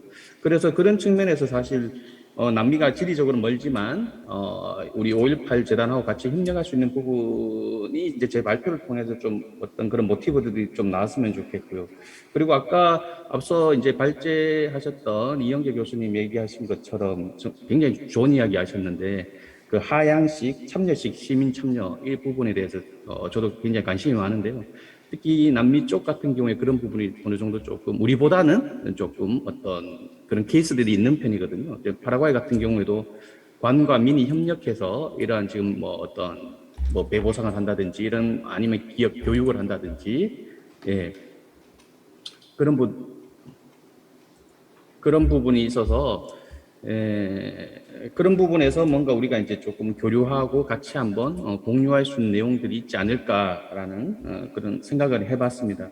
그래서 저는 이제 아까 말씀드렸던 것처럼 저는 2010년부터 좀 관심이 있었고 2012년에 사실 제가 이 첫 번째 논문을 쓰게 됐습니다. 진실위원회에 대해서. 그리고 그 논문을 쓰면서 제가 이제 현지에서 느꼈던 것과 함께 조금 더 발전시키고 싶었던 것은 현지에도 그런 말들이 많습니다. 우리나라처럼 독재 정부에 있어서 공도 있고 과도 있다 이런 이야기들을 하는 그 부류들이 굉장히 많거든요. 사실 우리 파라과이 쪽에도 마찬가지고 실제로. 그래서 특히 공이라는 부분을 얘기할 때 많이 얘기를 하는 얘기들이 경제적으로 그 당시가 조금 지금보다 나았다 이런 식의 이제 이야기들을 많이 하는데 그래서 좀 저는 그런 부분에 대해서 과연 그게 옳은가라는 생각을 하면서 좀 학술적으로 이걸 어떻게 증명해 볼 방법이 없나 이런 생각을 좀 했었거든요. 그래서 그 부분에 대해서 이제 저희가 좀 고민을 했던 게 바로 이 토지 불법 불화 사례입니다. 그래서 실제로 이런 토지 불법 불화 사례라든지 이런 것들이 사실 어떻게 보면 독재 정부 시대, 군부 독재 시기에 잠시 죄송합니다. 지금 뭐 요청이 있어서 제가 제 화면이라는 게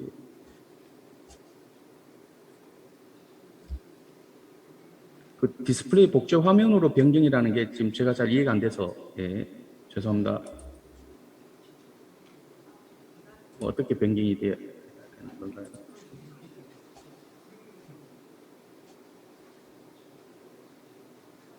혹시 화면이 잘 안 보이시는가요?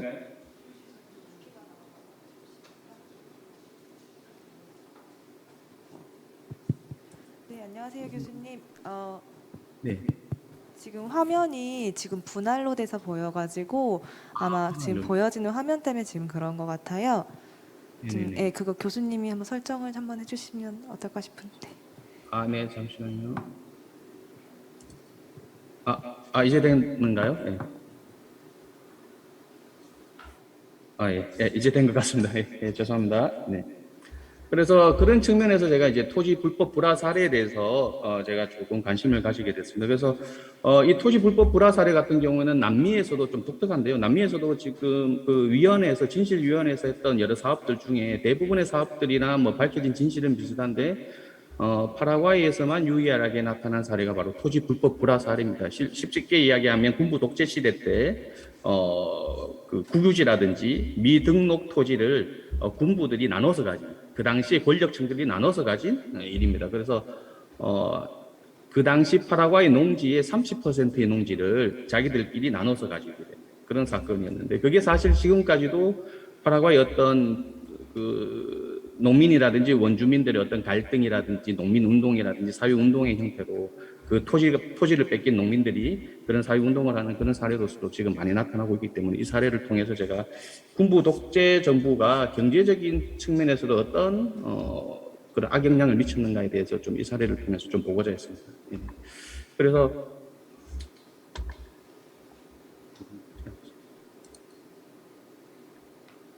이제 뒷부분을 보면서 제가 좀 설명을 드리겠습니다.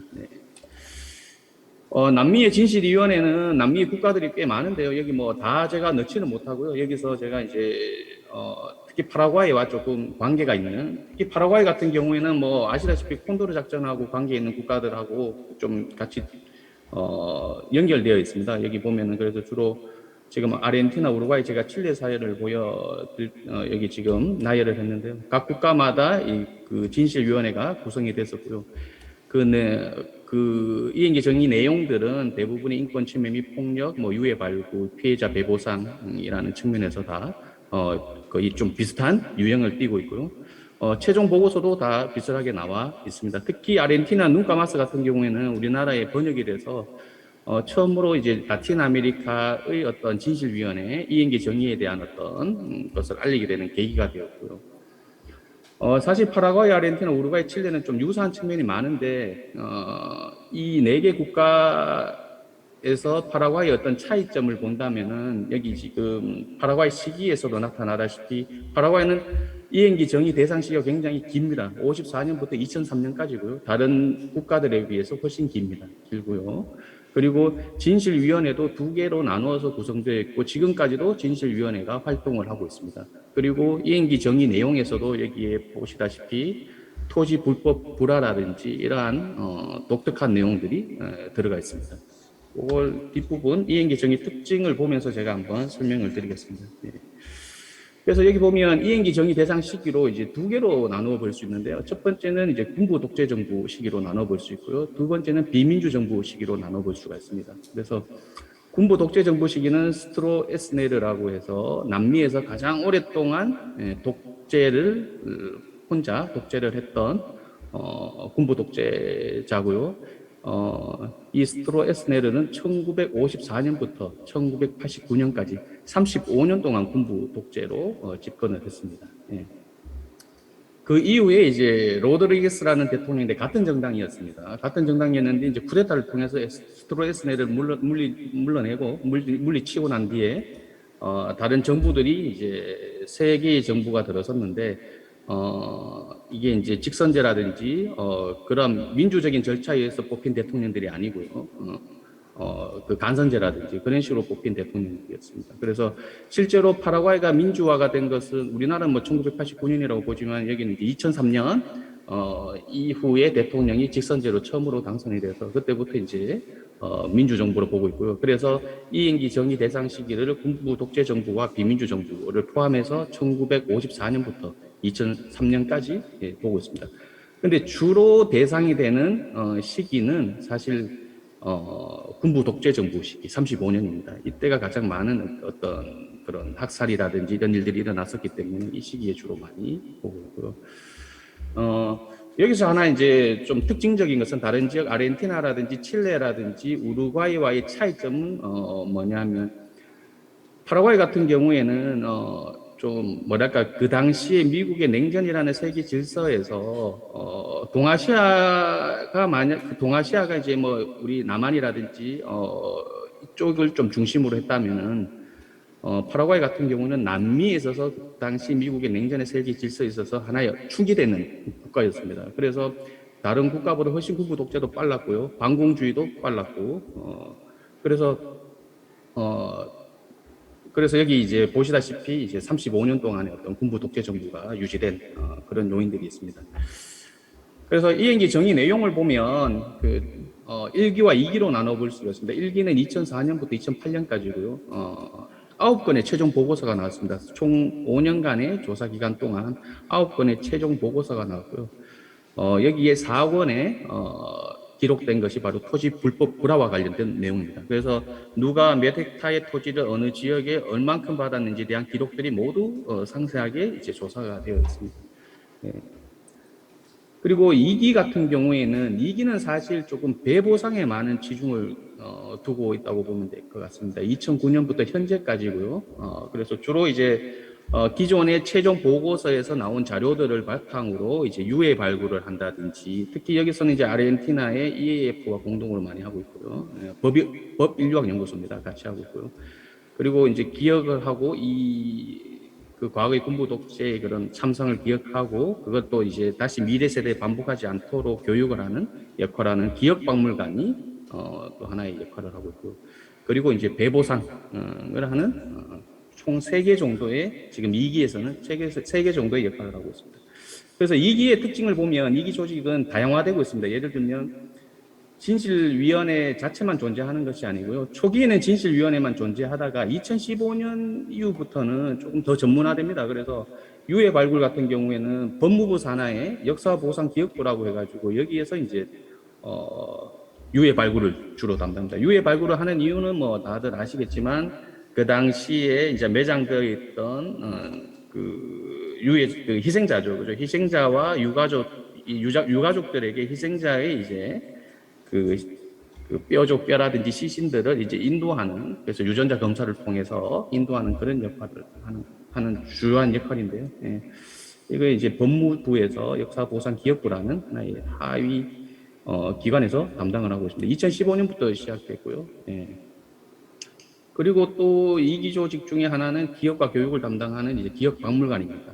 이거는 이제 국가기관과 시민단체들이 협업으로 해서 기업박물관을 2008년에 열어서 지금 이걸 이제 꾸준하게 진행하고 있는 상황입니다. 그래서 현재 2기 진실화해위원회 같은 경우에는 주로 이제 배보상에 많이 집중을 하고 있습니다. 배보상에 집중하고 있는 그런 측면이 있고요. 예. 이건 지금 이제 2기 과정에서 그 파라과이 유해 발굴팀과 협업하고 있는 아르헨티나 EAF라는 법 인류학 연구소입니다. 제가 직접 방문해서 이제 여기 이제 인터뷰를 했을 때 이제 찍은 사진인데요. 2010년에 제가 방문했을 텐데요. 이렇게 직접 그 당시에도 발굴을 해서 이렇게 유해를 분석을 하고 있었습니다. 그래서 옆에 보면 좀 열악하게 보이는데요. 이렇게 발굴된 유해가 이제 아직 이제 그 유전자 검사를 통해서 희생자 가족과 이제 만나지 못한 유해들 같은 경우는 이렇게 보관을 하고 있었습니다. 이건 이제 파라과이 유해 발굴 현장인데요. 이건 2012년도에 찍은 사진인데, 특히 파라과이 같은 경우에는 유해 발굴과 관련해서 그런 고고학적인 그런 어떤 법의학적인 혹은 법인류학적인 전문적인 기술이 별로 없어서 아르헨티나 법인류학 연구소와 같이 협업을 해서 그렇게 어떻게 보면은 EAF 같은 경우에는 시민단체거든요. 사실 시민단체인데 같이 이렇게 협업하는 NGO 단체로서 같이 협업하는 그런 형태를 취하고 있었습니다. 그래서 여기는 어디냐면 파라과이에 있는 특수경찰대라고 보면 수 있는데, 특수경찰대고요. 여기에서 이제 과거에 그 반인사 체제들이 이제 끌려가서 고문당하거나 납치당하고 이제 뭐 살해당해서 여기 이제 매장된 과거의 기억을 바탕으로 해서 이제 발굴하는 현장이라고 볼 수 있습니다. 그래서 현재 지금 제가 좀 최근에는 제가 팔로우를 잘 못해서 정확한 제가 수치는 모르겠는데 2015년도까지는 총 29구의 그 시신이 발견돼서 이렇게 지금 그 발굴을 하고 있는 상황입니다. 이거는 이제 파라과이 기업박물관, 그러니까 기업과 교육을 담당하는 곳이고요. 이곳은 굉장히 의미 있는 공간입니다. 의미 있다는 게 이게 과거에 대공 수사본부라고 해서 파라과이 반공주의를 확립하는데 주도적으로 역할을 하는 그런 기관입니다. 우리나라로 보면 안기부라고 할 수 있는 기관이라고 볼 수 있는데요. 예. 이 기관을 이제 기업박물관으로 바꿔서 이렇게 사용하고 있습니다. 그래서 이 자동차 같은 경우에는 그 독재 정부 당시에 그런 반체제 인사들을 체포해서 오는 바로 그 자동차고요. 예, 여기 보시면 여기는 옆에 보면 이제 그 반체제 인사들을 수감한 감옥이라고 볼 수 있습니다. 그런 감옥을 그대로 이제 보존해서 하나의 박물관의 형태로 해서 이렇게 후속 세대들에게 이제 기억하고 교육할 수 있도록 그런 공간을 마련하고 있는 것을 알 수가 있습니다.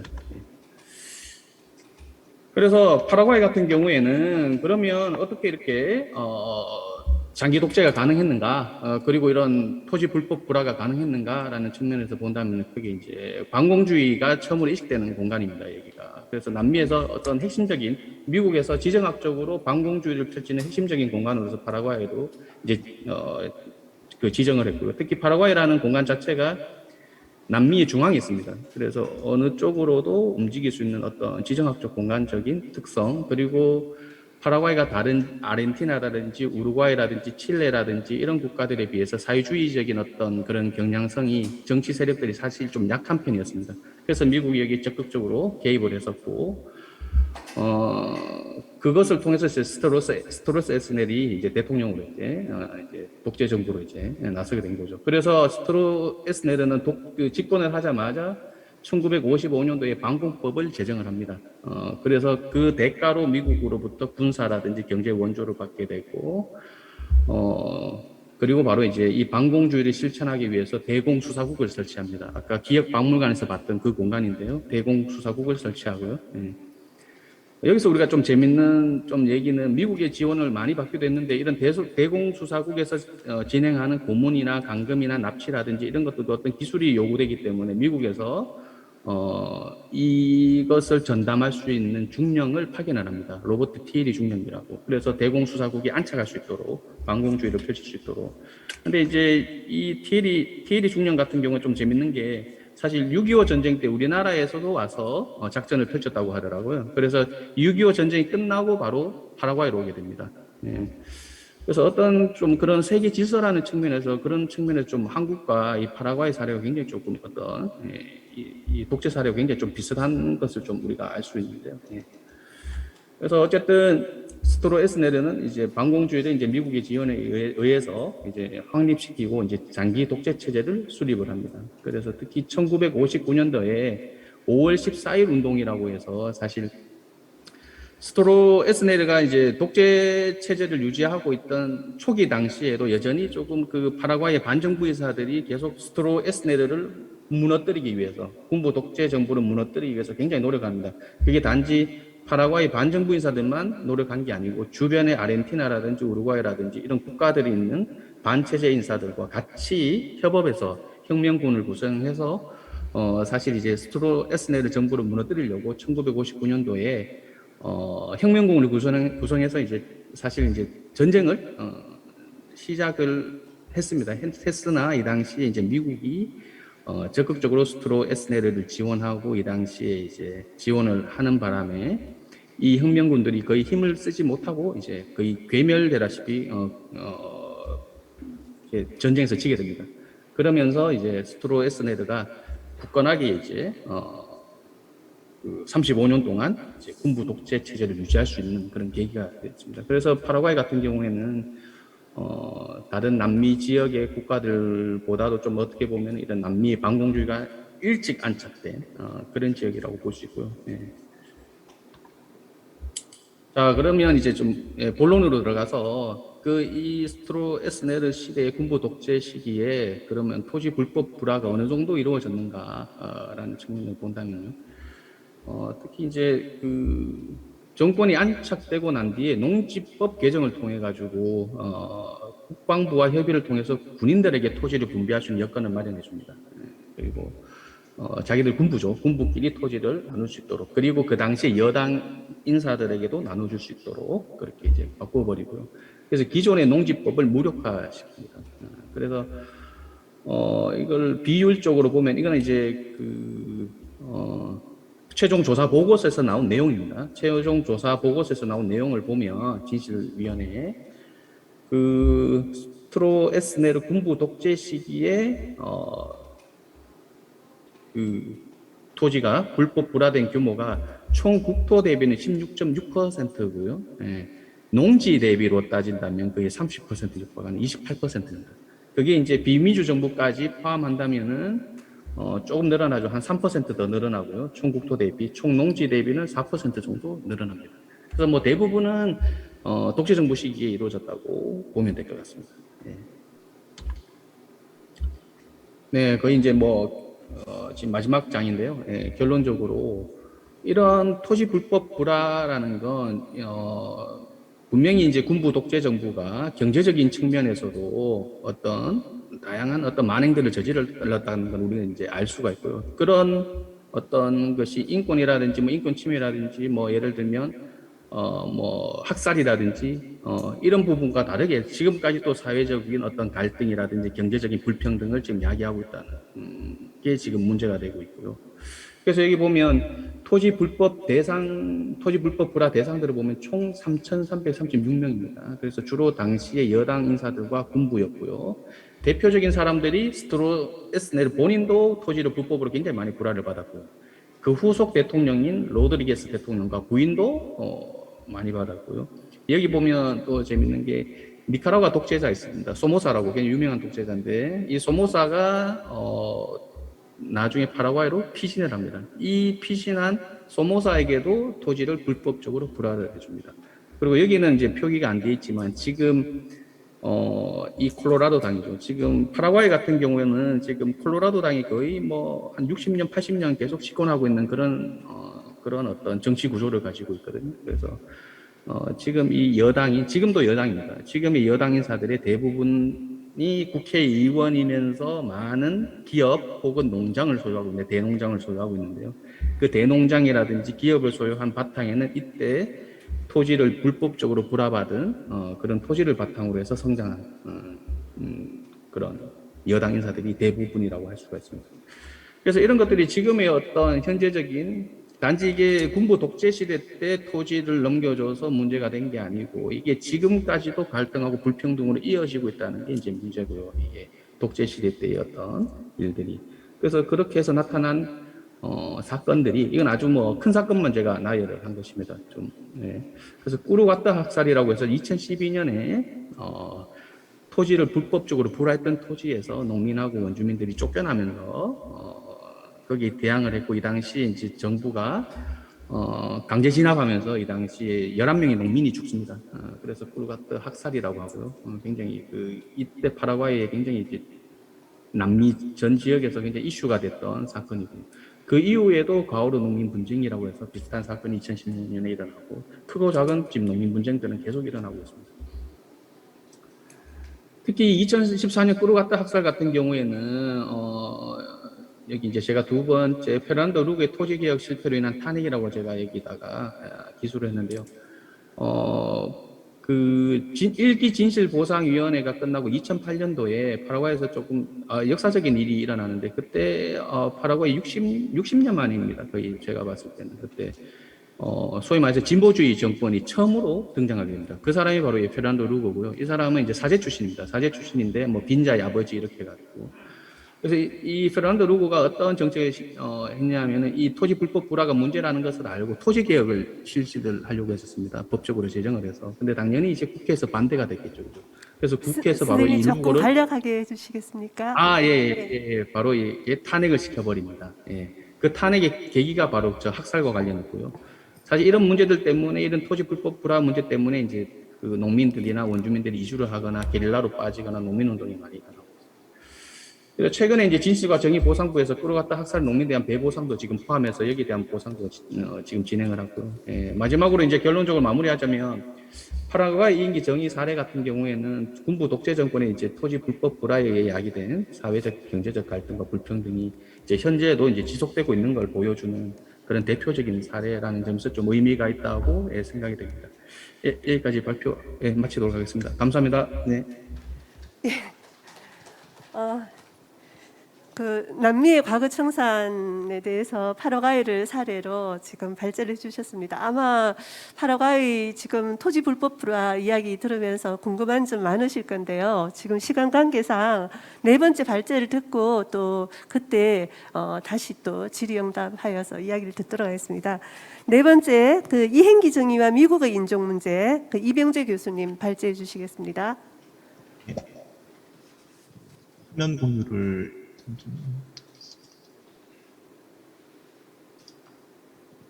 예, 온라인으로 화면- 해주시죠. 예. 예, 화면 보이시는지요?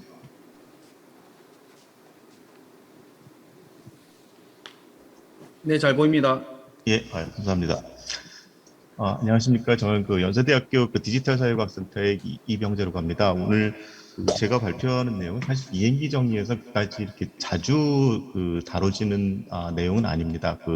이행기 정의라고 하는 주제가 대체적으로 이제 민주주의 이행기나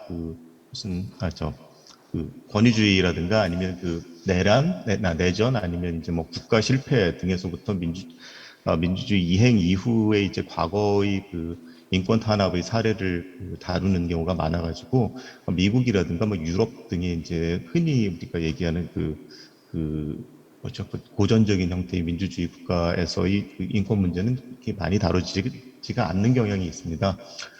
그래서 그 이행기 정의 뭐랄까, 그 지평을 좀 확장한다라는 차원에서 인종 문제를 다뤄보려고 했습니다. 그렇게 함으로써 사실 이제 이행기 정의의 뭐랄까, 그 외연을 확장할 수 있는 계기가 되지 않을까 하는 생각입니다. 그리고 오늘 제가 이제 다룰 문제는 주로 이제 미국의 흑인 인권의 문제인데, 그 인종 문제에서 반드시 뭐 흑인에만 적용되는 문제는 아니고, 뭐 라티노라든가 아니면 아시아 인종에 대한 인권 문제도 마찬가지의 맥락에서 다뤄질 수 있을 것이라고 생각을 합니다. 저 같은 경우에도 이 주제가 굉장히 좀 챌린징한 주제인데, 저는 이제 원래는 이행기 정의에 관해서 주로 이제 통계적인 분석을 많이 했던 사람이라서 이 주제는 사실 사례 차원에서 좀 색다른 주제이기도 합니다. 저한테도. 여러분들 다 기억하시겠지만, 이게 맨 오른쪽에 있는 사진은 이제 조지 플로이드 사건이고요. 그 다음에 맨쪽 위에 있는 거는 이제 브리아나 테일러, 그리고 맨 왼쪽 아래에 있는 사건은 마이클 브라운이라는 미국 흑인 청소년 있죠. 그 소년이 이제 피살됐을 때 추모하는 사람들 얘기인데요. 사실 이제 조지 플로이드하고 브리오나 테일러 같은 경우 2020년에 발생한 사건이고, 그 왼쪽 아래에 있는 사건 같은 경우에는 얼마 이전에 발생한 사건인데, 특이한 점은 왼쪽 아래에 있는 마이클 브라운의 사건 같은 경우에는 굉장히 경찰 개인의 일탈로 여겨졌던 반면에 브리오나 테일러와 조지 플로이드의 경우에는 미국 사회에서 오랫동안 논의되어 왔긴 했지만 수면으로 많이 드러나진 않았던 구조적 불평등이라는 문제를 제기했다는 점에서 굉장히 좀 특이한 점이 있습니다. 그래서 이 계기를 통해서 이제 블랙 라이브스 매터라는 운동이 활성화되는 계기가 되었고, 지금까지도 굉장히 영향력을 많이 발휘를 하고 있습니다. 이런 시점에서 이제 이행기 정의의 맥락, 이행기 정의는 일반적으로 아까 말씀드린 것처럼 인종 문제에 적용되지 않았던 것인데, 거기서 이제 개발된 도구들, 뭐 어떤 조치를 도입을 했을 때 더 인권 신장에 아니면 민주주의 발전에 더 효과적인가라는 식의 이제 굉장히 많은 경험적인 연구가 누적돼 있는데, 그걸 미국의 인종 문제에 적용하면 어떨까라는 그런 생각에서 출발한 발표문이 되겠습니다. 그래서 여기 이제 약간의 이제 백그라운드를 말씀을 드리자면, 일반적으로 아까 이제 이영대 교수님도 말씀하신 것처럼 이행기 정의라는 거는 이제 체제 이행, 레짐 트랜지션이라는 것 이후에 과거 청산이 문제에 적용되는데, 그래서 사실은 이게 개념적으로 좀 굉장히 약간 좀 뭐랄까요, 좀 넌센스인 점이 있습니다. 왜 그러냐면, 과거에 일어났던 일에 대해서 현재의 처벌을 갖다 하고 아니면 어떤 처리를 함으로써 현재와 미래에 대해서 효과를 가지게 하는 그런 식의 좀 굉장히 좀 독특한 개념 구조를 가지고 있는 개념이긴 합니다. 그래서 이행과 정의라는 것도 아까도 말씀하신 것처럼 이 두 가지 개념이 결합이 된 개념입니다. 이행 트랜지션과 저스티스인데, 이것도 또 이제 생각해 보면 좀 복잡한 게, 그럼 정의라는 게 이행 때 필요한 정의가 따로 있고 아니면 이행기가 아닐 때 필요한 정의가 따로 있는가? 라는 뭐 그런 좀 문제가 있기도 하고, 이행이라는 거는 이제 굉장히 일반적인 상황에서는 발생하지 않는 뭐 이제 카를로스 니노 같은 사람이 얘기했던 레디컬 이블이라고 하는 거, 카를로스 니노가 한 게 아니네요. 다시 말씀드리면 한나 아렌트가 썼던 걸 카를로스 니노가 다시 사용을 했죠. 레디컬 이블이라는 평상시에는 상상하기 어려운 종류의 범죄가 발생했을 때, 그럴 때 이제 필요한 정의는 별다른 특별한 정의가 필요하다라는 의미로 사용하는 경우가 많은데, 그래서 이제 개념적으로도 이게 좀 불확실한 면이 있습니다. 근데 여기 이제 인종 문제의 이행기 정의를 확장을 하기 위해서는 아까 말씀드렸던 것처럼 권위주의 내지는 내란 상태에서 민주주의 국가로 민주주의 체제로 이행을 했을 때, 그럴 때 이제 권위주의 체제에 의해서 자행되었던 인권 탄압에 대한 무슨 그 처리, 사후 처리라는 측면이 아니라 역사적 정의, 히스토리컬 저스티스라는 문제에 이행기 정의의 문제를 적용하는 것은 가능할까라는 논의가 필요합니다. 여기서 이제 히스토리컬 저스티스라고 하는 것은 일반적으로 우리가 그 예전에 이제 흔히 얘기했던 미국이라든가 캐나다라든가 아니면 뭐 그 유럽의 스웨덴, 노르웨이 등등 뭐 오스트레일리아 이런 그 유럽 그 국가들에서 그 예전에 했던 그 뭐랄까 뭐 원주민들을 그 자녀들을 그 강제로 납치해서 무슨 뭐 입양을 시킨다든가 아니면 어떤 그 특정 그 인종 집단을 갖다가 말살하려고 하는 정책을 갖다 편다든가 뭐 이런 식의 이제 그런 문제에 대한 그 저스티스를 그 일반적으로 이제 역사적 정의라고 하는데 그 문제에 이행기 정의를 적용할 수 있을 것인가라는 문제가 좀 그 먼저 논의가 되어야 됩니다. 이런 문제에 좀 그렇게 이행기 정의의 외연을 확장하기 위해서는 사실은 이제 굉장히 간단한데 유엔과 그 아까 그 인용되었던 ICTJ에서 그 정의하는 이행기 정의를 그냥 적용을 하면 유엔에서 이제 코피 아나니 했던 정의죠. 그 보고서에 한 사회가 책임성 보장, 정의 실현 그리고 달성을 위해 취하는 과거의 대규모 잔혹행위 처리와 관련과는 모든 과정과 메커니즘. 그러니까 이건 사실은 보면은 이게 어떨 때는 보면 이제 개념적으로 이게 의미가 있을까 할 수 있을 만큼 굉장히 넓은 개념입니다. 그래서 한 사회가 과거의 잘못된 행동을 갖다가 그 처리하기 위해서 사용하는 모든 메커니즘이 다 포함되는 것이고요. 그 두 번째 인터내셔널 센터 포 트랜지셔널 저스티스에서 했던 것도 보면 광범위한 인권 탄압의 잔재를 처리하기 위해 다양한 국가에서 도입된 사법적 혹은 비사법적 조치들이라고 하면 굉장히 많은 그 조치들이 다 포함이 됩니다. 그래서 이런 식의 이제 그 포괄적인 개념을 우리가 선택을 하게 된다면은 역사적 정의라든가 뭐 미국의 인종 문제라든가 이런 문제도 사실 다룰 수 없을 이유가 없다고 생각이 됩니다. 예, 그래서 이제 미국의 인종 문제를 전환기 정의로 보기 위해서 이제 기본적으로 이제 세 가지 정도의 이유를 들 수가 있는데 사실 이제 미국은 최근 들어서 민주주의 이행을 경험한 나라가 아니긴 하지만 흑인이라든가 소수 인종들이 지속적으로 경험하고 있는 구조적인 불평등 그리고 두 번째로는 이제 경찰 등에 의해서 일상화된 정치적인 억압, 그리고 세 번째는 이제 심각하게 지속되는 실존적 불안. 이 세 가지 요인들이 지속적으로 발견되고 있다라는 것에서 이제 구조적인 인종 문제라고 볼 수가 있겠죠. 그렇기 때문에 전환기 정의의 개념을 도입할 수 있지 않을까라는 생각입니다. 그래서 그러면 전환기 정의를 갖다 도입하기 위해서 이건 이제 좀 간단하게 다 아시는 내용일 테니까 이제 간단하게 말씀을 드리자면 전환기 정의의 종류에는 일반적으로 이제 대략 크게 한 세네 가지 정도이고 그다음에 이제 지역 기반에 따라서 많은 조치들이 있는데 가장 대표적인 게 이제 여기 PPT가 좀 잘못되어 있습니다. 죄송합니다. 처벌적 조치는 이제 퓨니티브 메저라고 해서 레퍼레이션은 아니고요. 여기 처벌적 조치는 사법 처리 내지는 이제 정화, 동유럽 국가들에서 이제 많이 도입되었던 정화 조치가 이제 하나 있고요. 그다음에 두 번째로는 진실위원회 등의 이제 정보적 조치, 그리고 이제 개인 정부 등에서 진행되는 진실위원회가 있다면 민간 차원에서 진행되는 조사라든가 탐사 뭐 이런 것들이 이제 포함될 수가 있고 세 번째는 이제 보상 배상 등의 이제 조치들이 이제 포함될 수가 있겠습니다. 여기에 이제 금전적 배상이라든가 뭐 비금전적 배상이라든가 뭐 다양한 형태의 기회 제공 같은 게 이제 비금전적인 것에 들어갈 수가 있을 것입니다. 그리고 이제 사면이라고 하는 것도 일반적으로는 전환기 종의 조치인가 아닌가에 대해서 굉장히 논란의 여지가 많은데 아까 말씀드렸던 유엔이라든가 ICTJ에서 정의했던 한 사회가 취하는 모든 종류의 조치라고 본다면 어차피 이런 식의 엠네스티라는 방법을 취하는 것도 전환기 정의의 조치라고 볼 수 있지 않을까라는 생각입니다. 그리고 이 밖에도 뭐 기념물이라든가 박물관이라든가 동전을 갖다 만든다든가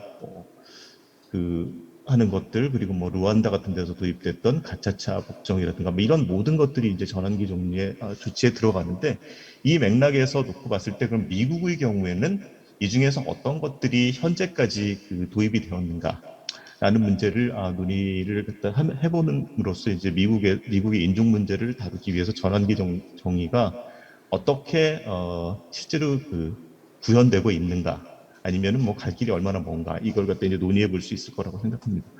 그래서 여기는 이것도 이제 간단하게 말씀을 드릴 텐데 이 왜 이러면 전환기 정의를 갖다 하는가라는 것에 대해서는 뭐 많은 논의가 있긴 한데, 이 분야는 아마 이 연구하시는 분들도 다 대부분 동의하시지 않을까 싶은데, 전환기 정의를 도대체 왜 하는가라는 것을 갖다가 사실은 이제 이게 미래에 관련된 문제이긴 합니다. 근데 많은 이론적 발달이 이루어져 있지 않는 상태입니다. 문제는. 그래서 크게는 보면 이제 가해자에 대해서 이제 가해자를 처벌을 함으로써 디터런스의 효과가 있다라는 게 이제 하나 효과. 그다음에 이제 피해를 받은 사람에 대해서 치유의 효과가 있다라는 건데, 이 두 가지가 사실은 이렇게 명확하게 구별이 되지는 않습니다. 왜 그러냐면 그냥 우리가 생각해 볼 수 있는 게 가해자에 대해서 처벌이 이루어짐으로써 피해자가 치유가 되는가 안 되는가. 그리고 그러면 만약에 뭐 예를 들어서 가해자에 대한 재판이 이루어지게 된다면 그게 가지는 효과는 가해자에게만 주어지는 것인가, 아니면 피해자에게 가는 것인가, 아니면 나머지 일반 전체 사회의 효과를 가지는가 등에 대해서 굉장히 개념적으로 복잡한 문제들이 있는데, 오늘은 이제 그런 문제들을 논의하는 자리가 아니기 때문에 이제 억지와 치유와 그리고 이제 이 두 가지 과정을 거쳐서 사회 전체에 대해서 이제 사회 전체 화해로 연결될 수 있는 메커니즘이다라는 게 이제 일반적으로 전환기 정의에서 논의되는 메커니즘이라고 할 수 있겠습니다. 그래서 이제 일단 간략하게 이제 미국 흑인 탄압의 역사에 대해서는 다들 많이 아실 테니까, 뭐 노예제라든가 뭐 1863년에 노예 해방이 이루어지긴 했지만 그럼으로써 이제 공식적인 차별은 없어지긴 했지만 실질적인 차별은 굉장히 오랫동안 유지가 됐었습니다. 그래서 대체적으로 이제 뭐 1863년부터 1877년까지 미국에서 이제 리컨스트럭션 피리어드라고 하는 시기, 그 시기에 어느 정도의 인권 회복이 이루어지고 수정헌법 13, 14, 15조 등이 이제 통과되긴 했는데, 1877년도에 이제 대타협이라고 하는 게 이루어진 다음에 그 다음부터 이제 1960년대 무렵까지는 지속적으로 연방 정부가 재건기 기간 동안에 했던 조치들을 무효화시키는 그런 법들이 통과됨으로써 흑인에 대한 비공식적인 차별은 지속적으로 유지되었다고 볼 수가 있겠습니다. 그런 과정이 이제 1965년도 이제 린든 B 존슨 대통령 때 이제 보팅 라이트 액트가 통과가 되면서 어느 정도 이제 인권 문제에 있어서 개선이 이루어지긴 했는데, 이 시기까지 굉장히 오랫동안 유지가 되었습니다. 그리고 이 과정에서 중요한 개념이 블랙 크리미널리티라고 하는 거, 흑인의 범죄성인데, 흑인들은 실제로 이제 항상 범죄성이 있고, 범죄성이 있기 때문에 경찰에 의해서 잡혔을 때 인권 보호를 받지 못하고, 그렇기 때문에 또 유죄 판결을 받을 확률이 굉장히 높아지게 되고, 이런 식의 이제 계속 악순환이 미국 사회에서 오랫동안 지속이 되었다고 볼 수가 있겠습니다. 이런 과정에서 대표적으로 하나 이제 두드러질 사건이 1919년에 있었던 레드 썸머라고 하는 사건에서 굉장히 많은 흑인 폭동이 일어났었습니다. 근데 1900년대 초라고 하면은 사실은 뭐 그렇게 굉장히 오래된 것도 아닌데, 이 시기까지만 해도 미국 사회의 분위기를 보여줄 수 있는 사건인데, 이 왼쪽에 보시면 이게 이제 린치 포스트 카드라고 하는 건데, 린칭 포스트 카드 내지는 린치 포스트 카드라고 하는 건데, 흑인에 대해서 린치를 갖다 한 사진들을 갖다 실제로 이제 엽서의 한쪽 면에 사용을 하는 겁니다. 그래서 맨 왼쪽에 있는 거 보면 윌 스탠리라는 텍사스 지역에서 있었던 사건입니다. 텍사스 지역에서 어떤 집에 들어가가지고 이제 뭐 가족들을 살해하고 그랬던 사람인데, 이 사람이 실제로 이제 경찰에 체포돼서 재판을 받기도 전에 텍사스의 주민들이 재판정을 코트하우스라고 하는데, 거기를 갖다 습격을 해서 이 사람을 납치를 하고, 그다음에 이제 거기서 이제 실제로 누군가가 총으로 쏴서 죽였죠. 죽인 다음에 바로 이 시신을 끌고 가가지고 이게 불에 태웁니다. 그래서 이 왼쪽에 보시면 사진이 이게 불에 탄 시신입니다. 그래서 이걸 한쪽 면에 사용하는 이 린치한 이 장면을 그 엽서에다가 표지로 사용을 하고 그 밑에 보시면은 뭐 이제 여기 밑에 있는 그 글씨 내용을 갖다가 여긴 잘 보이질 않는데 여기 보면 이제 두 번째를 보시면 이제 바베큐라는 표현이 있죠. 그래서 어제 뭐 이 지역에서 했었던 바베큐 파티의 사진이다. 뭐 이런 식의 이제 그 그림도 써 있기도 합니다. 그래서 이 시기까지도 그 1900년대 초까지도 얼마나 그 미국 사회에서 그 흑인에 대한 문화적인 그 차별도 만연해 있었는 걸 갖다가 알 수가 있습니다. 그런데 그 다음에 이제 그러면은 뭐 더 이상은 뭐 말씀을 안 드려도 이제 미국 사회에서 굉장히 역사적으로 오랫동안 그 유서가 깊은 그 차별이 유지됐다라는 건 알 수가 있는데 그러면 그 이런 상황을 극복하기 위해서 내지는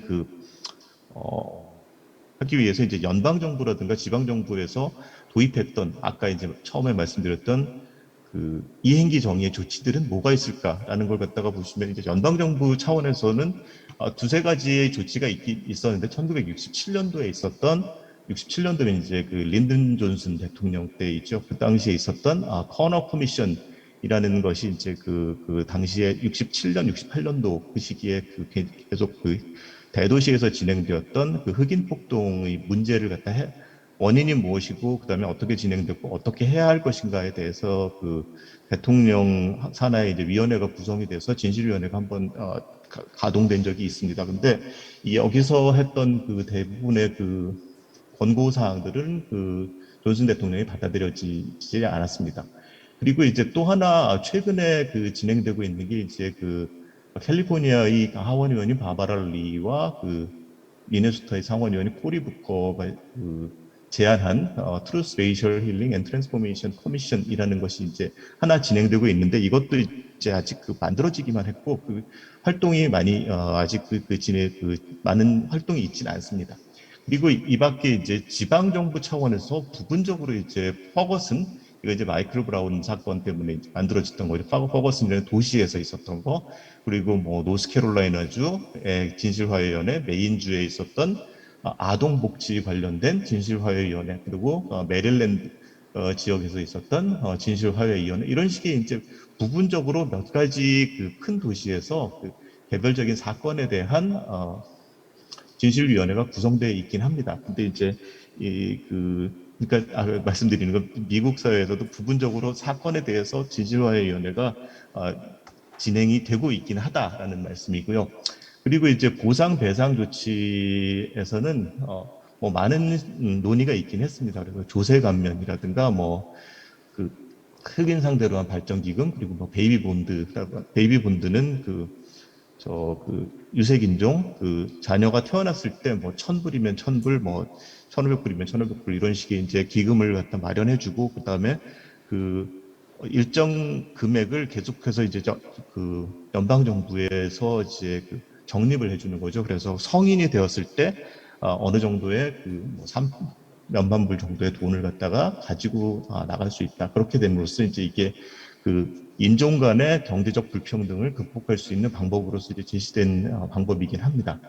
그리고 또 하나 이제 두 번째 예로 들 수 있는 거는 노스이스턴 대학교에서 운영하고 있는 아까 말씀드렸던 진실화해위원회 그 흑인 피해자에 대한 그런 사람들을 찾는 작업과 그 사람들을 갖다 찾은 다음에 이런 식의 위에 말씀드렸던 이런 기금들의 이제 그 지원하는 그런 절차를 갖다 두 가지를 결합한 그런 그 작업을 노스이스턴 대학교에서 하고 있습니다. 그리고 세 번째는 그 무브먼트 포 블랙 라이브스라는 그 운동인데 여기서는 흑인이 받았던 모든 탄압에 대한 자료를 갖다 수집을 하고 그리고 이제 보상이라든가 배상을 받을 수 있는 방법에 대한 모색을 하고 있는데 특징은 미국에 있는 흑인만이 아니라 그 세계 각지에 있는 모든 지역에 있는 그 흑인들을 대상으로 하고 있다는 특징이 있습니다.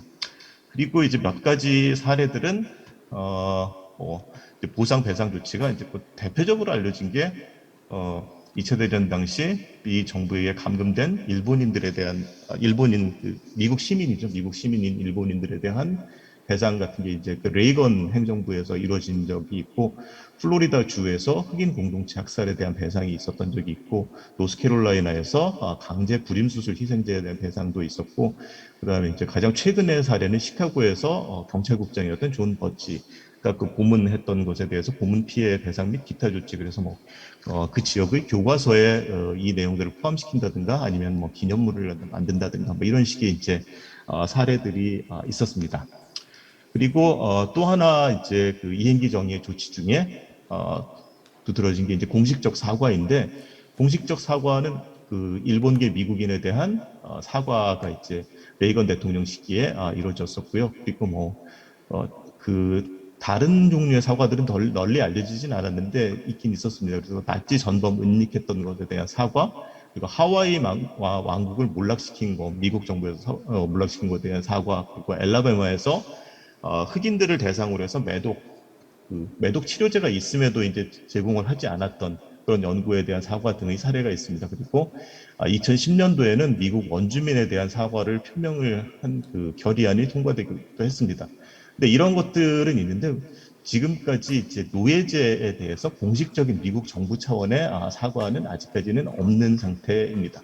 그리고 이제 현재 진행되고 있는 거는 쉐일라 잭슨 리라는 하원 의원이 그 제안을 해서 지금 2021년에 제안해서 지금 진행되고 있는 게 Commission to Study and Develop Reparation Proposals for African Americans Act라고 해서 커미션을 구성하고자 하는 그 안입니다. 그래서 아직까지는 이게 굉장히 미흡한 상태라고 볼 수가 있겠습니다. 그리고 마지막으로 이제 경찰제도 개혁, 디펀드 폴리스라고 해서 이제 많이 논의가 됐던 건데, 미국에서 사실 이제 흑인과 경찰 간의 불신과 그 경찰에 의한 흑인 탄압은 굉장히 널리 알려져 있습니다. 이건 노예제에도 관련이 돼 있죠. 그래서 뭐 노예 순찰대라든가 이런 것들인데 그 경찰이 주로 이제 흑인 청년을 범죄 아까 이제 블랙 크리미널리티하고 연결되는데 이걸 타겟으로 한다는 건 널리 알려져 있는데, 따라서 이제 흑인 공동체와 경찰이 이제 서로 간의 신뢰가 굉장히 낮은 편입니다. 그리고 이제 이 과정에서 제도적인 개혁도 굉장히 많이 필요하고, 이 과정에서 이행기 정의 사례 중에 뭐 이탈리아라든가 케냐라든가 스페인이라든가 뭐 이런 데서 도입된 그 아까 러스트레이션 조치들이 굉장히 그 미국 사회의 경찰 제도 개혁에 좋은 사례를 사용될 수 있을 거라는 생각이 듭니다. 근데 가장 커다란 문제점은 미국의 경우에는 경찰이 어떤 흑인을 갖다가 이제 인권 탄압을 했을 때 그걸 그 구체적인 구조적인 문제로 보기보다는 개인의 개인사, 뭐 개인의 경찰 개인의 불행이라든가 아니면 뭐 개인사의 문제라든가 아니면 과로로 인한 개인의 폭력성이라든가 과로 때문에 발생한 그런 일탈 사건으로 보는 이런 내러티브가 많은데, 이런 내러티브를 갖다가 바꾸려는 좀 근본적인 노력이 필요하지 않을까라는 게 이제 일반적인 얘기입니다. 그래서 이런 과정은 사실은 이제 말은 쉽지만은 굉장히 어려운 과정이죠. 그래서 연방 정부만이 아니라 주정부 차원에서도 많은 제도의 도입이 필요하고 갈 길이 더 멀다라는 말씀을 드릴 수가 있을 것 같습니다. 그래서 지금까지 이제 미국의 인종 문제에 대해서 대략 뭐 보상 배상 아니면 공식적 사과, 경찰 제도 개혁, 뭐 진실위원회 이런 식의 이제 몇 가지 말씀을 드렸는데, 이런 시도를 하는 게 이제 뭐 이행기 정의라는 개념을 갖다 확장시킬 수 있다라는 데 있어서 굉장히 좋은 장점이 있고요. 또 하나는 이제 이행기 정의에서 굉장히 보통은 단기적인 사건들에 대해서 초점을 맞추는 경우가 많은데, 구조적인 문제들 그리고 뭐 구조적인 불평등의 문제들 같은 경우, 최근에는 이행기 정의와 네이처 자연의 문제까지도 이제 다 다루고 있기 때문에 이 지평을 확장한다는 차원에서 반드시 뭐 민주주의, 그러니까 권위주의나 내전 상태에서 민주주의를 이행한 국가들만이 아니라 미국이라든가 유럽이라든가 이런 사회에서도 지속적으로 유지되어 왔다. 그러니까 소위 민주주의 국가라고 했던 데서도 지속적으로 자행되어 왔던 오랫동안 만연해 있는 인종차별의 문제라든가 불평등의 문제까지 이행기의 정의의 개념과 도구들이 사용될 수 있지 않을까라는 면에서 특히 이제 우리 같은 경우에 이제 광주 5.18 같은 경우에 여기서 얻은 교훈들을 다른 나라의 이런 문제들까지 적용할 수 있지 않을까라는 생각에서 이런 논의를 했습니다. 예, 이상입니다.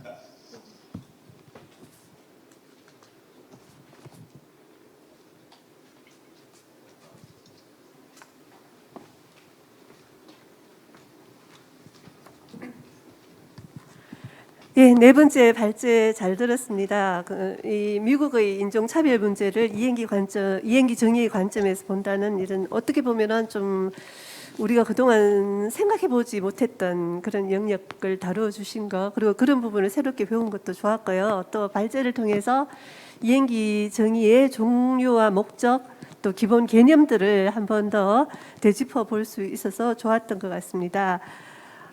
지금 이제 오늘 네 분 발제를 해주셨는데요. 여기에 대해서 지금 플로어에서 좀 질의를 하실 부분이라든가 의견을 이야기해 주실 부분이 있을까요? 지금 지금 웹에도 아직 질문이 안 들어왔는데요. 지금 시간이 3시 47분이어서요. 그럼 제가 그냥 사회자 직권으로 진행을 하겠습니다. 제가 좀 질문을 한 가지씩 드리고 또 마무리 발언을 좀 같이 해주시면 좋겠습니다. 오늘 우리 네 가지 발제가 5.18 위원회부터 시작해서 저기 파라과이까지 갔다가 미국까지 갔다가 전 세계를 이렇게 돌았는데요. 마무리 발언은 좀 역순으로 진행을 하겠습니다. 이 미국에서부터 다시 시작하겠습니다. 미국에서 시작해서 이병재 교수님하고 구경모 교수님 좀 두 분 먼저 좀 답변을 해주셨으면 답변 겸 마무리 발언을 해주셨으면 하는데요.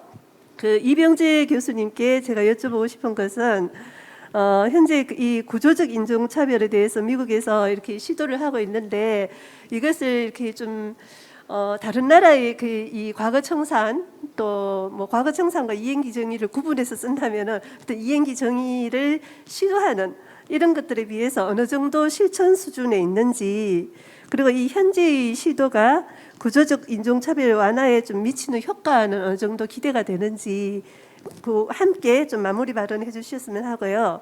그다음에 구경모 교수님은 지금 파라과이 이야기를 해주셨는데 이제 토지 불법 불화의 특수성을 이야기하시다 보니까 제가 조금 궁금했던 거는 이제 이 파라과이의 그 민간인 학살 피해 규모는 어느 정도인지 35년간 그 스트로에스네르가 집권을 했고 50년간 이 군부가 집권을 했다는 참 이게 어마어마한 장기 집권을 했는데요. 거기서 실제 사망자, 이 사상자 피해는 어느 정도 규모인지 하는가 하고요. 이 토지 불법 불화 문제를 이렇게 2008년에 과거사위원회 진실과 정의위원회에서 이 최종 보고서로 이제 진상 규명을 했는데 그 뒤에 이 부분에 대해서 제도적 개혁이 어느 정도 있었는지 그것을 함께 마무리 발언으로 해주시면 되겠습니다. 그리고 그다음 두 분은 일단 두 분 발언 먼저 듣고 그다음 두 분 발언 듣겠습니다. 각각 한 2분씩 발언을 해주시기 바랍니다. 예, 이병재 교수님부터 좀 이야기해 주시죠. 예. 사실 그 미국이 일반적으로 우리가 생각할 때는 이제 민주주의가 굉장히 많이 발달한 국가라고 얘기를 하고 있지만 사실 인종 문제를 논의하게 되면 사실 굉장히 열악한 수준이죠. 사실 그래서 이제 아까도 말씀드린 것처럼 흑인 문제만이 아니라 라티노라든가 아니면 아시아인이라든가 아시아인 같은 경우에도 1800년대부터 지속되어 있던 이제 중국인에 대한 인종차별 같은 건 굉장히 널리 알려진 얘기인데, 그래서 한마디로 말씀을 드리자면 미국의 경우에 인종 문제에 대한 이행기 정의의 조치를 통해서 개선 여지가 있다고 한다면 개선의 여지가 굉장히 많다고 할 만큼 갈 길이 멀다라는 게 이제 한마디로 말씀을 드릴 수 있는 얘기일 것 같습니다. 근데 이제 아까도 말씀드린 것처럼 굉장히 미국이라는 나라가 크기 때문에 연방 정부에서 수준에서 커다란 원칙을 갖다 제시할 수 있는 그런 건 이제 아까 셰일라 잭슨 리 의원이 얘기했던 것처럼 커다란 원칙을 세울 수는 있지만 이게 실제로 도입이 되고 경찰 개혁이라든가 아니면 보상 배상 차원까지 노예제에 대한 배상까지 거기까지 연결되려면 주 정부 차원에서까지 모든 게 연결이 돼야 되는데 미국 사회에 지속적으로 유지되고 있는 그 인종차별, 구조적 인종차별이라고 하는 건 사실 이제 그만큼 이제 개선되기가 어렵다라는 말을 갖다 이제 다른 말로 한 거라고 보는데요. 그래서 이제 그런 차원까지 확장이 돼야지 그게 이제 가능한데 뭐 이건 사실은 일종의 미국 사회의 문제만이 아니라 다른 사회에도 마찬가지로 적용될 수 있겠습니다만은 하나의 이상이라고 봐야 될 것 같습니다. 그래서 갈 길이 굉장히 멀다. 그렇지만 미국 사회가 민주주의 국가라고 부를 수 있고 이행기 정의라는 게 하나의 이상이라고 본다면 이거는 이제 포기할 수는 없는 뭐 그런 과정이다. 이렇게 말씀을 드릴 수 있을 것 같습니다. 예, 구경모 교수님 이야기해 주시죠. 예.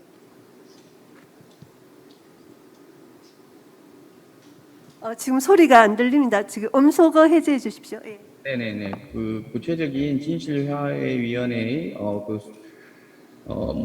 당시 실종자 명단이라든지 실종자 수를 말씀하셨는데요. 예, 당시에 그 진실위원회에서 따르면은 실종자가 한 3만 명 정도, 예, 그리고 뭐 투옥자라든지 뭐 그런 전반적인 기록들과 관련된 그런 사람들이 한 40만 명 정도 된다고 파악되고 있고요.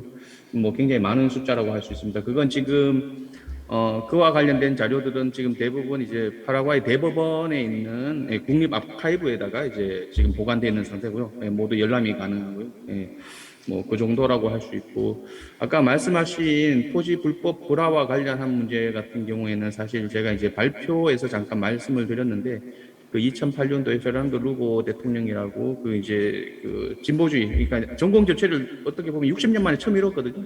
그 정권 교체를 이루고 사실 그 핵심적인 문제가 이제 토지 문제라고 파악을 해서 이제 토지 개혁을 실시를 하려고 그걸 입법을 하려다가 이제 탄핵을 당해서 그 이후로 이제 답보 상태에 사실 있습니다. 그래서 현재 지금 파라과이 같은 경우는 아까 뭐 지금 지금 이행기 정의에서 경제적 불평등 문제가 사실 파라과이는 굉장히 중요한데요. 그런 문제에 대해서 지금 여러 가지 이제 사실 뭐 개발 협력이라고 할 수 있나요? 그런 측면에서 조금 사이드적인 측면에서 그 파라과이 국가가 지금 어떤 전면적으로 개입하기보단 좀 개발 협력이라는 측면에서 그쪽에서 조금 개입하려는 그 외부에서 그 어떤 국제 개발 협력과 관련해서는 조금 진행하려는 어떤 그런 움직임들은 사실 있습니다. 근데 국내에서 어떤 법적인 움직임이라든지, 왜냐하면 그 페르난도 루고가 탄핵되고 난 뒤에 그 군부 독재 정부의 그 정당이었던 콜로라도 당이 계속 여당으로 지금 계속 장악 중에 있거든요. 그래서 그건 사실 제가 봤을 때는 의회 구성상 거의 지금 불가능한 상황이 아닌가라는 생각을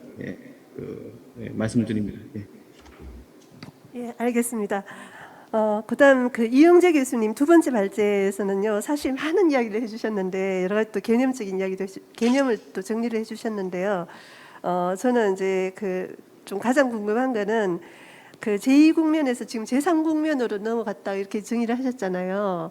그렇게 정의를 하신 근거, 그리고 제3국면에서의 그 과거 청산의 과제, 또 특히 아래로부터의 과거 청산 동력을 어떻게 끌어낼 것인가, 그 부분을 이 마무리 발언과 함께 해주셨으면 하고요. 그다음에 첫 번째 발제해 주신 최용주 과장님께 질문 드리고 싶은 것은 이런 진상규명위원회, 조사위원회 활동이라는 것이 위원회 혼자서 할 수 있는 건 아니잖아요. 위원회 밖에서 함께 시민사회, 또 피해자 집단 물론이고 국민들이 함께 하면서 이 일종의 이제 거버넌스 형태로 안팎에서 의사소통을 해나가면서 해야 되는데, 이런 의사소통을 어떤 식으로 하고 있는지, 그다음에 이 연대와 지지를 위해서 어떤 부탁 말씀을 드리고 싶은지, 그걸 좀 마지막 마무리 발언으로 해주시기 바랍니다. 예. 굉장히 어려운 질문을 해주셨어요. 이번에 처음으로 제2국면과 제3국면을 나눠봤고요. 발표문을 준비하면서 전 전두환과 노태우와 전두환의 죽음이라고 하는 거를 어떻게 봐야 될 거냐라고 했을 때 그러면 뭐 책임자 처벌을 해야 될 대상이 사라진 상황, 뭐 이런 차원이라기보다는 이제 한국 사회 과거사 정리의 문제가 위원회를 만들고 법 제도적으로 해결을 하는 것들은 저는 어느 정도까지 할 만큼은 지금 했다 이렇게 보여져요. 계기적으로 우연일 수도 있지만 노태우 전두환이 한 사람은 뭐 간접적 사과, 뭐 직접 사과라고 해석을 할 수도 있겠지만요. 한 사람은 부인을 하고 이제 떠났단 말입니다. 이런 시점에 저는 그동안의 과거사 정리를 법제도적인 영역에서 이제는 사회 영역, 교육 영역, 그리고 우리가 살고 있는 지자체 차원 영역까지 좀 우리가 새롭게 고민해봐야 될 시점이 제3국면에 이제 만들어져야 되는 과제가 아닌가 뭐 이런 생각이 좀 들었었고요. 너무 그동안은 딱딱하고 진지했다면 내용을 회피하자는 것이 아니라 중요한 내용을 어떻게 기억하지 못하고 경험하지 못했던 세대들에게 전할 것인가의 고민, 무엇을 5.18은 후속 세대들에게 남겨줄 것인가에 대한 고민을 좀 해볼 필요가 있지 않겠는가 해서 몇 가지 제안을 좀 드렸던 것입니다.